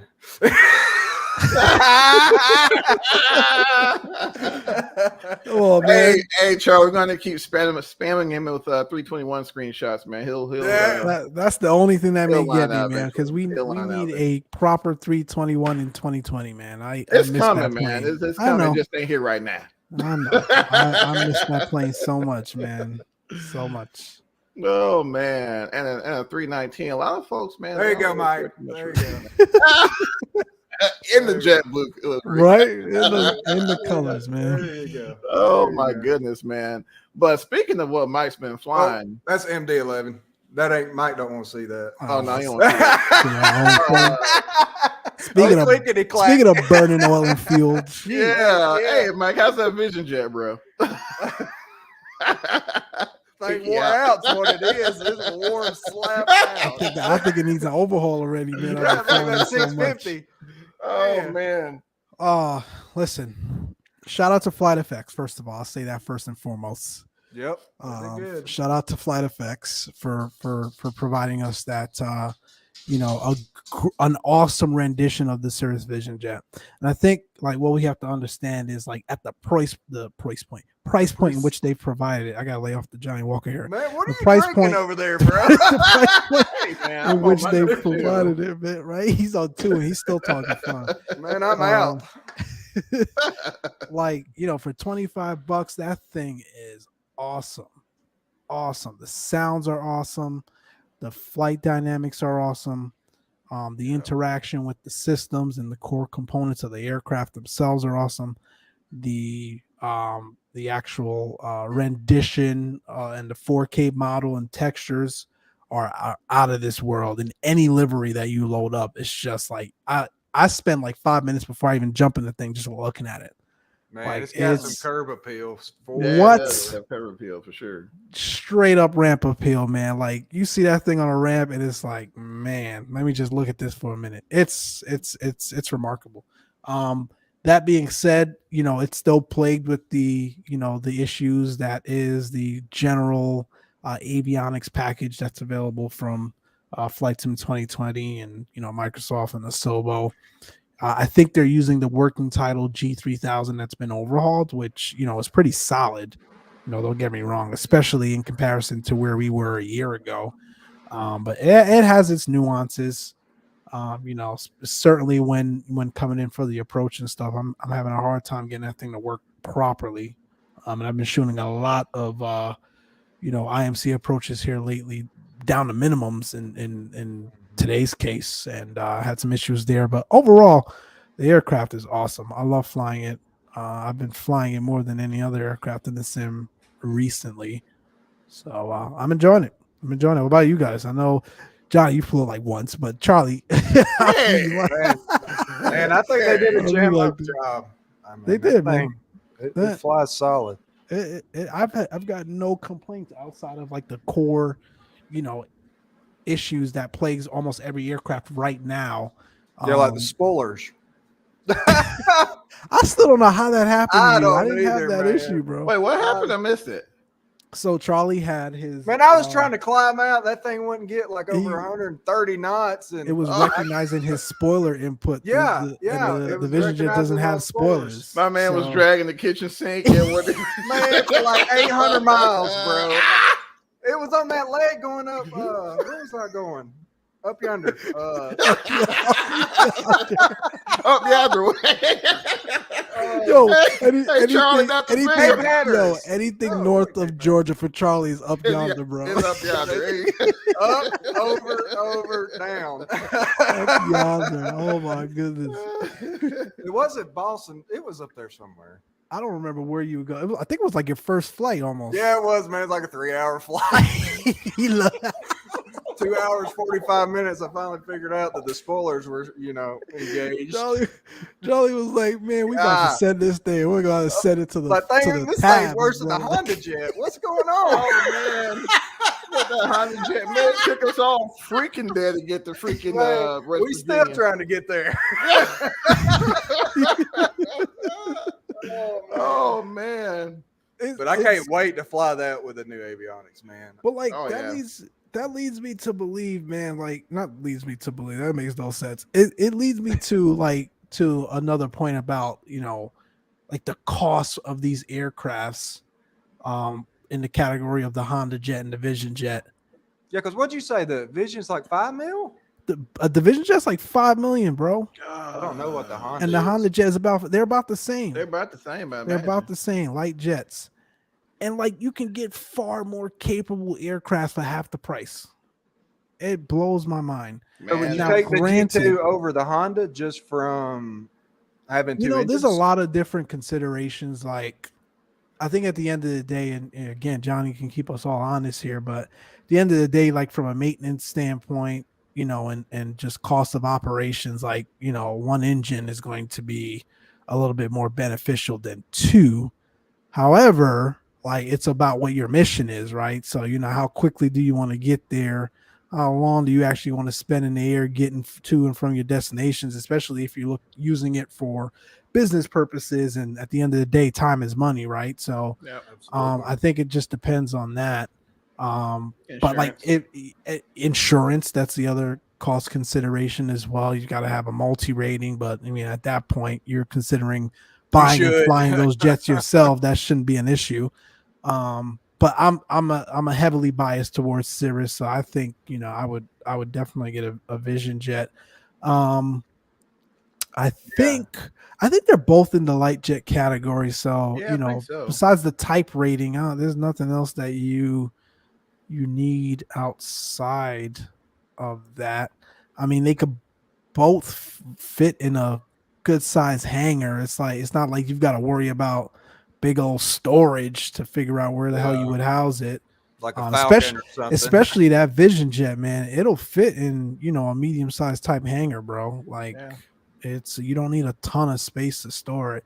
And then you've got the parachute, I'm sorry, they don't call it parachute. What's their caps? The cap system that's available for it. And I guess like combine that with the the luxury appeal of the brand is why it's priced so high. But like I see why Dave would buy a Gulfstream for like what does that thing run, like 70 million? But hey man, you get from New York to Paris in 4 hours, if that. Sending it, bro. Sending it. So I get that. But I see why folks like my good buddy Johnny here struggle with spending that much change on an aircraft when you can go and spend probably half that, or if you're going to spend that, get so much more out of an aircraft for that same amount of money. So I get it though. I get it though, Mike. Because man, because like Johnny flew one time. No, man, I was like, hold on. I had to get you to try to get me about the CFMs, bro. Touche. But no, I think it was like 3-4 trips in it, and I can understand. Let's just say Johnny was just sitting at that level, where he just come up with $5 million and not be divorced. It's very ergonomically friendly. I'm feeling the Cirrus vibe from it. It's totally a Cirrus, bro. That's the next step up. Yeah, it's Cirrus, right? So I mean, if if you're just like, hey, I want a Cirrus, and you're feeling froggy and trying to jump into turbine land, boom, there you go. Yeah. But again, like Mike said, it's all about your mission. I mean, if you're let's say if you're a business traveler and you're crossing a mountainous region, I mean, would it really be a smart move to go single engine route? Or let's say if you're running and let's say you have very little toll time. I mean, are you going to find an insurance company they'll underwrite you? So it's just a lot of things to consider, and depending on what you're looking at, you can probably get a little more airplane for the money. But hey, if you're at that level, you want what you want anyway, right? So Exactly. You ain't worried about. I mean, You're not worried. yeah, 5 million exactly. on that well, insurance shouldn't even be a problem. absolutely, You know. absolutely. And But I mean, folks like me, man, hey, man, I ain't paying more than $299. man, hey, we 150,000. We can get this 1968 Beat all the 414, pieces, man. man, 3,000 hours since main engine. Hey, sending them, bro. That's it. Nickname of it's Rusty. Oh, Rusty, man. Hey, they got seats in it from like a 1980 Chevy truck or Yeah, something. man, the bench, just one bench. Oh my goodness. I can't with y'all, man. Sending it, bro. I mean, I get it though. Like for me, like to Johnny's point, man, I came in at 5 million, bro. Like Run besides on 87 octane. everything else, I'm supposed. Sorry, I'll shut up. Go ahead. I'm sorry, Mike. Man, Charlie, you're a clown, bro. Oh man. I mean, besides all the Sorry. more responsible things I'm supposed to be doing with 5 million at this point in my life, bro, I would get that Vision Jet. But like, I could see like as a if I'm using it strictly for business or the primary purpose is business, and I've got business all across the country, that Vision Jet is not going to cut it, man. At all. The booze is definitely kicking. Man, I'm high on life, bro. He's high on Hey, life. man. I hear you, That's man. right. Hey. No better way to be. Because man, we've sent it to some places, bro, and I'm like, this should not have taken an hour and 30 minutes in a $5 million airplane. Bro, I'm saying, Yeah, too. that's all I'm it, saying, man. bro. That's it's kind of crazy. So like, But then I you don't go know. back to what you said before with like your rant about your Sirius is it's new. You got the warranty. There's a lot to weigh there. There is, and like yeah, and to your point, like bringing a step down. There's no secret, man. We've been talking about airplanes for a while, and everyone knows like that. To pick up a single engine aircraft, my first choice would be a Cirrus. Like that's my dream plan. I want an SR-22, but like a brand new SR-22 fully loaded with everything that I would want is like half a freaking mil $1 million. $500,000. Bro, that's a used SR-20 if you're lucky. Yeah, bro. Oh, Mike, for real? Speaking of, I know a guy just bought one. No way. Bought an SR-20. Yep, he lives in Texas. Brand new? No, it's used. How much did he get it for? That I don't know. I just saw it on Facebook. Yeah, bro. A brand new SR-22 G6 turbo, bro, will run you $1 million cold. What's your cruise speed on that thing? If you're at what altitude? 50? True. Your true probably get you about 200. Well, and maybe I'm lying. let me look it up. And those of you in the chat are more familiar, keep me on. That's about like the Honda Jet. I mean, I know that's a shame. Oh man, Charlie, I'll never run a trip like that with you again, bro. Wait, you guys were both flying? Oh, man. It was Johnny's idea. Oh, here we go. Man, we were trying to go somewhere. Where were we going? We were like, I never forgot. Out there, I'm still trying to get there, man. Up yonder, it was like West Virginia or something like that. Oh, we flew into CRW. Yeah, we left out Minden, Louisiana, something like that, over to CRW. Man, It took like half a day. And for some reason, Mike was busy or something, bro. He ain't jump on. Yeah. But yeah, man, like we got there, it was like, oh my gosh, man, I felt like I crossed the Atlantic in that thing, man. And truth be told, I haven't gone on that long of a trip in it since. Everything else is like It makes 100 no miles. sense, and it's I don't think unfortunate I've because it's been such in a it nice since plane. then. I'm serious. I don't think I flew the Where Honda is yet. this thing? Okay, at 6,000 feet, set Lena peak, which is about 30 inches on the manifold. The fuel flow is about 17.2 gallons per hour, 176 true. For $1 million bucks, 176 true for $1 Man, million. hey. Burning how many? 7 gallons? 17, bro. 17. Yeah. And what's the range on it? Hell if I know. Shoot, 800 miles? I don't even. If you're lucky, let me see. Man, just go ahead and send me that 414. Absolutely. Exactly, for half the price. Oh, actually, yeah, the SR22 range is 897 nautical miles. With the turbo. They're calling the normal cruise speed 185 knots, but I mean, how often are you gonna realize that with the turbo, bro? Which is supposed to be 897. imagine it without the turbo. Man, Yeah, that thing that's be not. like It's overpriced for the brand. I get it. It is. Yeah, but it's all about what you want, though. At the end of It the day, is. It's fellas, gorgeous. You know? It's a very But man, safe she's aircraft with a sexy. great record. Yeah, comfortable. Gorgeous Like. curb appeal. Curb appeal. Curb appeal. Comfortable as hell. You're right. Yes. You get in a problem, you just pull the handle. Hold the handle. Get in the bind. 600 feet, caps available. Listen, I mean, you you know, may be in the mall parking lot, but hey, man, you're down. That's it. Give me the DA 62. Call it a day. see, boom. Hey, There's the other thing, bro. There's the other thing. You can go get a DA62 for about the same price. Now that's a twin. So Cirrus's argument is, yeah, but now you've got another engine to have to worry about and take care of. You got to go get a multi-engine to be able to fly it. Yada yada yada yada yada. So and it doesn't have the cap system. So that's Cirrus's argument. Yeah. However, it's more useful low because you've got that second engine. right. It's about as reliable as a Cirrus. And it's are you pretty. really worried about a cap system if you've got two engines? So, saying. like, I can counter that argument as well. So that there's that. The DA62 or the DA50 RG, the new one that came out. Oof. Yeah. That one is about the same as a Cirrus as well. That's a single engine. Isn't that the diesel one or one that runs on Jet I think so. It runs on Jet A. I think all of those DA from the Has what an the hell they option or call something those? like that From for the 'em. Twin Stars up, all run on jet fuel, bro. Yeah. If I'm not mistaken. Oh, really? I didn't know Yeah, they that. all run on Jet A. Yeah. Diamonds are underrated. They're Those underrated, and bro. you've flown them, But- Johnny. but if Yeah, You've they're, flown they're some diamonds. They're Them grossly things, underrated. they are grossly underrated, man. Is Them Jet things A are typically nice. cheaper than 100 LL? Nah. Well, it's a Jet lot A's more more- available depending on where you're at. Right. I mean, there's a lot of places that don't have 100 low lead. And they're starting to Yeah. get rid of more of those here in SoCal, Wow. but we won't get into politics right now.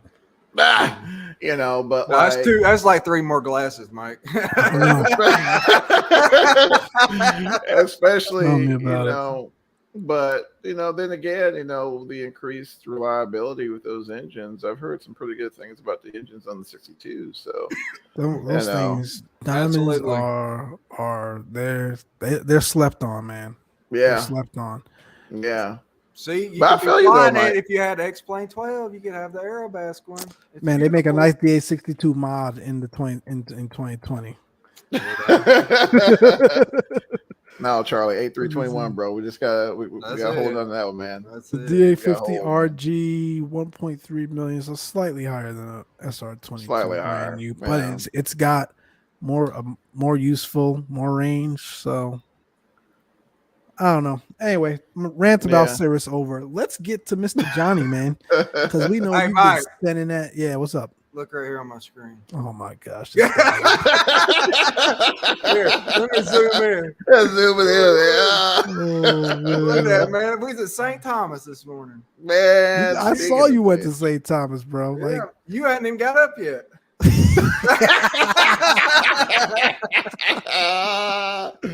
Oh man. yo, Charlie's on a roll today, bro. On a roll, man. On a roll. But no, I know where Mike's driving at. Oh yeah, bro. guys. Tell go us, ahead. man. Charlie, it all out. Johnny has been that that guy has been sending at 650 from Hot Star, Man, guys. We had him on Lord. earlier this year when they just launched the aircraft. Shout out to Goran and starts with a T. Come on. Toto. So I never Tom Sasso? Sasso, yes. Sasso, Yeah. yeah. That's the T is his Discord name. Discord. Sasso and Goran and the team there, remarkable job with that aircraft. I think we've talked about it before when we had them on. There is nothing across any platform, all the platforms we just mentioned today, that is even coming close to that plane, hands down. So And I don't think they can. Bro, not There's no way. that is a whole new level of talent and dedication, like flat out. Definitely dedication, man. 'cause It this is guy, out of control, and there, I 2 see why a.m. Johnny lives in it, bro, because that aircraft is insane. But I'll stop, man. I'll let you, I'll Nah, let you take man. over, bro. Like, Nah, how have I've you been been trying to liking get it? you in it, bro. Been trying I to get you know, in. bro. Trying to hear it, I bro. flew for like a But month and like put it a down. month, man, put it down. But no, it's just version 1.7 for X-Plane 12 has just released, and the majority of mine time, was spent during the beta process, and that's one thing I gotta applaud their dedication. I mean, at one point it was about every other day there was another beta build. They were There were dropping changes. fast. Collins, they were actively finding things in the Collins avionics man was like, oh, I need to change that. So Typically while he was streaming. Yes. Right, man. Yes. I We mean, That should got do codes this. on the fly. on the fly, Yeah. and then boom, turns out another build, and so it's just amazing the dedication of this team. And I mean, I can't think there as many times as I've flown the aircraft, there has been one time where I've not found something new or intriguing with it. And I think the star of the show is the avionics suite. The 3D modeling, of course, is amazing. Yeah. Just it's a full holistic experience that it's been a long time since I found Been able that. to, yeah. And yeah, and I get it, bro. a lot. What's that, Mike? I was gonna say, have you been able to? Do you run that? What is it? The active checklist where the FO was doing that stuff for you Yes. still, or you've Yes. been in it so much that you're just Oh, he going. can do it off the fly. I've seen it in the Really? right seat. Yeah. Oh, that's right. So You guys ran a Yeah, we shared did a cockpit the shared other one day. time. That's right. Yeah. yeah, we I mean, and it's a teaching tool as well. So a lot of times, of course, we all utilize the interactive co-pilot just Yeah. for the workload. Mm. That airplane, you're very busy. As much of the automation that the aircraft is equipped with, especially if you're running VATSIM or something like that, the workload is definitely heavy. Which is why I think the way they implemented the virtual co-pilot, not to a point where it's overbearing, but you have just enough resolution to to utilize it, to your experience level. So, that I've seen folks who've, never flown a 650 there in their life, and they'll utilize it as a teaching tool. So it's pretty much setting up the airplane, from cold to ready to depart. Or, you can utilize it to just reduce workload. And of course, over time you start to, things start to become more or less, I guess, for lack of a better term, muscle memory. And you're able to go and like share a cockpit ops site, right, with me and Charlie, and you're able to handle the bleed systems, transition the packs, things like that. And it's an amazing piece of artwork. And I know, especially in the Discord, there's you see a lot, to where they're wondering, hey, is it coming to 2020? And I myself personally, I would love to see it in 2020. However, I don't think it's possible. I think that 650 is a culmination of years worth of work. And right now, I don't think, and this is just me speculating. I don't know. I haven't even looked at 2020's SDK, but I don't think the provisions are there in 2020 for that to happen just yet. Yeah. Or, and again, it's all about if they want to, even if they want to go that route, you see what I'm saying? So it's really like, do I feel like borderline recoding this airplane? And I don't even know, like, if it was me, I don't even know if I'd be up for that challenge without a huge development team, because it's, I mean, from Man, the even hours. just, Goodness oh my gosh, gracious. man. I It's just, yeah. it's just literally taking a rendition of a Collins Proline suite, not relying on any simulator provided framework, and putting it in a simulator, and I don't know. That will be, a call for Hot Start to make. I think it'll make a lot of folks happy. And from a business perspective, one would assume it'd be extremely lucrative. Yeah. But short term speaking, I think didn't we ask him, Mike, if they were going to do it? And at the time, It they seems like said y'all no. did. Yeah, we did, and he had not desire. even an iota of a desire to bring that thing. I think he was just like, no. 2020, absolutely not. But I get it, man. It's like, as much as we would love to see it in 2020, like, they would have to compromise on a lot of stuff, and then it translates to like how much of the experience folks like Johnny are used to, are they going to miss with it coming to 2020? And until that platform is actually ready to be able to do all of those things, what's the point? And I think it's very similar to the way FS Labs is approaching 2020 as well. Like, these developers out here, and again, it's not a knock or sort of No. downplaying any other of the other developers across the community that develop for these platforms either, but I think at the end of the day, like we say with everything else in life, there's levels to this, and there are certain folks like Hot Start and FS Labs and some of the other guys out there that are held to this high regard, and they are not willing to compromise sort of the reputation that they've been able to build for years, and in some cases decades, to cater to a subset of the community. Like, they're not going to force anything. They're going to wait till the time is right, the platform is right, and we'll see it, and it'll be here before you know it, man. We were here, gosh, man, 2 years ago, and I freaking think, like, every show we were complaining about what 2020 was it, and what Asobo and Microsoft broke this time in this release, and how frustrating it was to even get any sort of real experience out of that platform. And now, for the most part, knock on wood, it's been solid. Like, for sure. And the survey results speak for themselves. Like, it's been solid. Still There's a blows shift. me away how much of a lead they have.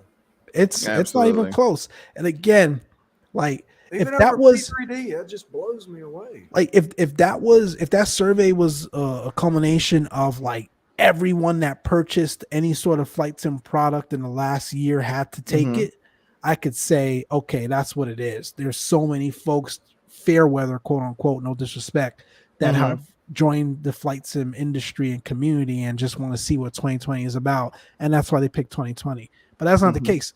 These are folks that are involved in the community, treat flight sim as a true hobby, and have participated in this survey, and the numbers are still not even close. So absolutely, it just goes to show you, man. Absolutely. But then again, I mean, that's a result of millions of dollars being piped into the project, which we all know Microsoft has done. So I mean, because what is it, 10 million users they announced? Yep. Yeah. Which is $60, that's 600 million.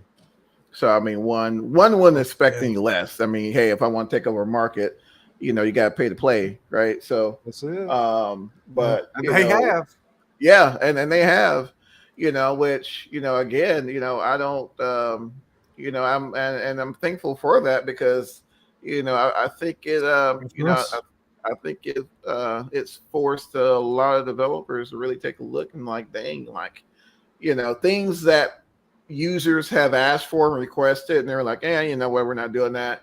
Magically they're starting to come to fruition and Mhm.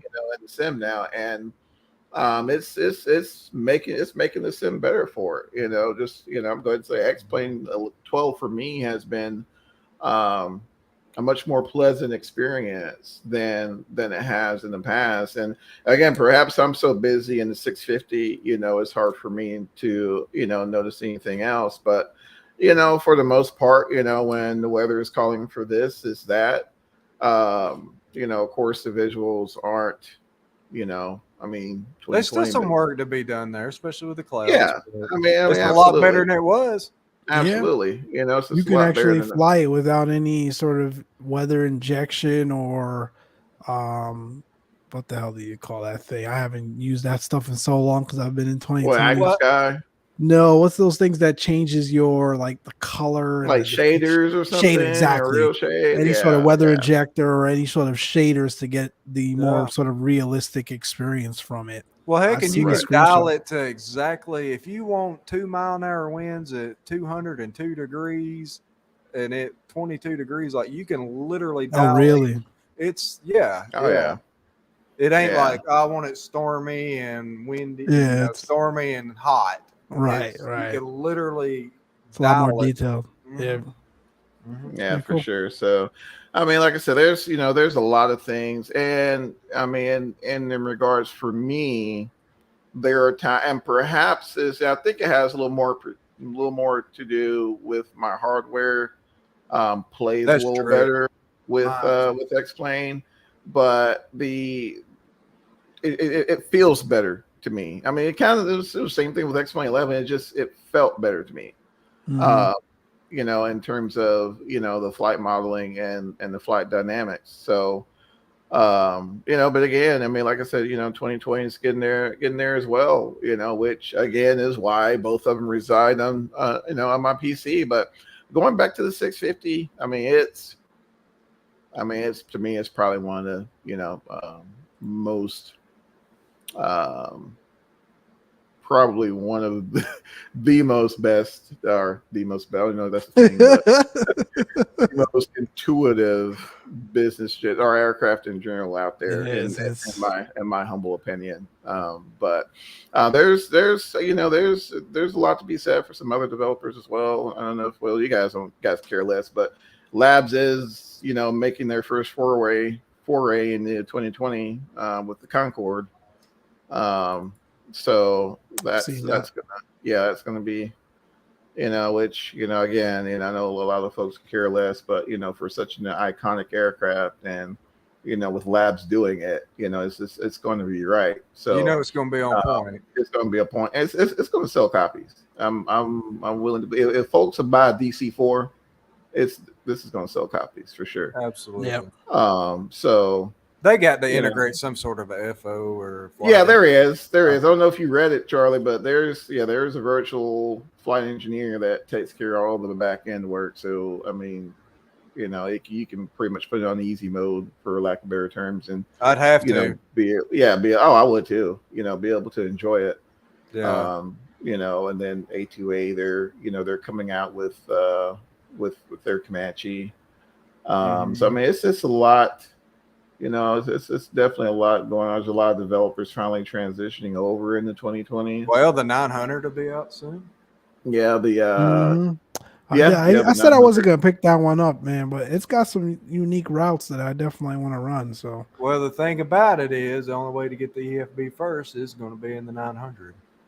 oh, those slide dogs, Yeah, buddy. Mm-hmm. I mean, it's coming to all of them, but right? But they're gonna launch it with that. These guys, man, it goes back to what I said 2 hours ago. Like at the end of the day, as much as we talk about this thing as a hobby, these folks are in here to make money. It's Make all money. about the bottom line. So Yep. that's a That's you great can't strategy. stay in business if you ain't making a No, dollar. it's the same reason why they true. launched the 700 before they did the 800. The 800 is the most popular variant. If they did it the other way around, they wouldn't have sold as many as the 7 as they did of the 700. So Wait a minute. What did they say about the EFB? the EFB, in order to get the PMDG EFB that they've been talking about for like 2 years now, you've gotta got buy to the get it. You've got to get it in the 900. It's coming to the 900 first. Put it that way. It's not like you've got to have the 900 to get it in the other variants. It's coming to the 900 first before they release it to the other variants. Gotcha. See Johnny's face. Look at his face. I'm not gonna say nothing. I know when we get off, when the red light goes off here. About I 2 know hours, exactly man. where We're he's 2 gonna hours, go. 8 minutes in, fam. And Yeah, we go. man, We go. It's about that time, man. It's about that time. Oh man, listen. like FS Expo. Yes, that's where I was going actually. Yeah. Definitely want to plug partners over at FS Association, who are putting on yet another exciting up and coming Flight Sim Expo live in Houston, June 23rd to the 25th at the Lone Star Flight Museum. It's actually going to be held in 2 places this year, 2 different places, a couple miles apart from each other based on the days. Lots more details can be found on the FS Expo website. We'll be able to provide that for you all. We'll link all that stuff for those that aren't listening live. We're going to be there as well. Looking forward to that. Why is Johnny's face look like that? What's going on, man? Are you this news to you? Don't tell me you thought it was July. 650. What? Man, I just looked at the private chat, bro. Check the private chat. Uh-oh. What's going on? Citation 650. What the heck is that? 650. You rolling it? I don't know. Hey man, no more Johnny Walker for you, fam. Like Man. no more. Hey, all right, guys. Guys, it's been great. Did I really write the citation 650? I was like, hey, what? man. Because I'm thinking, in my mind, I'm like, wait a minute, are they want something new? Yeah, something new coming out. Man, then it clicked. I'm like, Man, y'all know but I yeah. can't read. So Anyway, we'll see y'all in Houston in June. yeah. Hopefully, you'll hear from us way before then. A couple more times. I don't know, bro. But at this rate, who knows? Who knows? We'll be back, man. We'll be back at some point. You all know, all jokes aside, man, you all stay safe. Happy holidays. Appreciate each and every one of you for supporting the Closed Traffic Podcast. All of our friends that came on, I'm not even going to name everyone. All the guests that we've had on throughout this year has just been insane. Ooh. Like, I don't want to name names because I know we'll miss someone. But even repeat guests that we've had on, for you guys to take time out of your busy lives, busy schedules, especially for those of you that are actually on the line flying. I mean, Robert, literally in a turn where he could be grabbing something to eat before He's his talking to 4-hour us flight instead of back eating his east. dinner, man. He's talking to us, man. Like we don't understand how much that means to us. So we appreciate each and every one of you, man. So, love here from CTP. Johnny, Charlie, anything else you want to add? Man, Charlie, what you got, brother? Man, I was just going to tell everybody have a Merry Christmas, and I hope everybody's prosperous in 2023, and that's about it. Indeed. Oh, yes, and again, you guys stay safe out there. I know there's a lot of, Texas is the only place that's affected by the cold weather, so, you guys stay safe, stay warm out there. We love each and every one of you guys, from my family to yours. Hope you guys have a blessed holiday and a blessed new year. I also want to shout out to our friends at Extreme Flight Simulation up there in Chicago. Love you guys. Amazing work. Definitely looking forward to visiting. Hopefully, Lord willing, and the creek don't rise next year. We'll see. So definitely looking forward to that. But other than that, guys, that's all I got. You guys take care of yourselves and keep the blue side up. Keep the blue side up, man. We'll see you all. See it.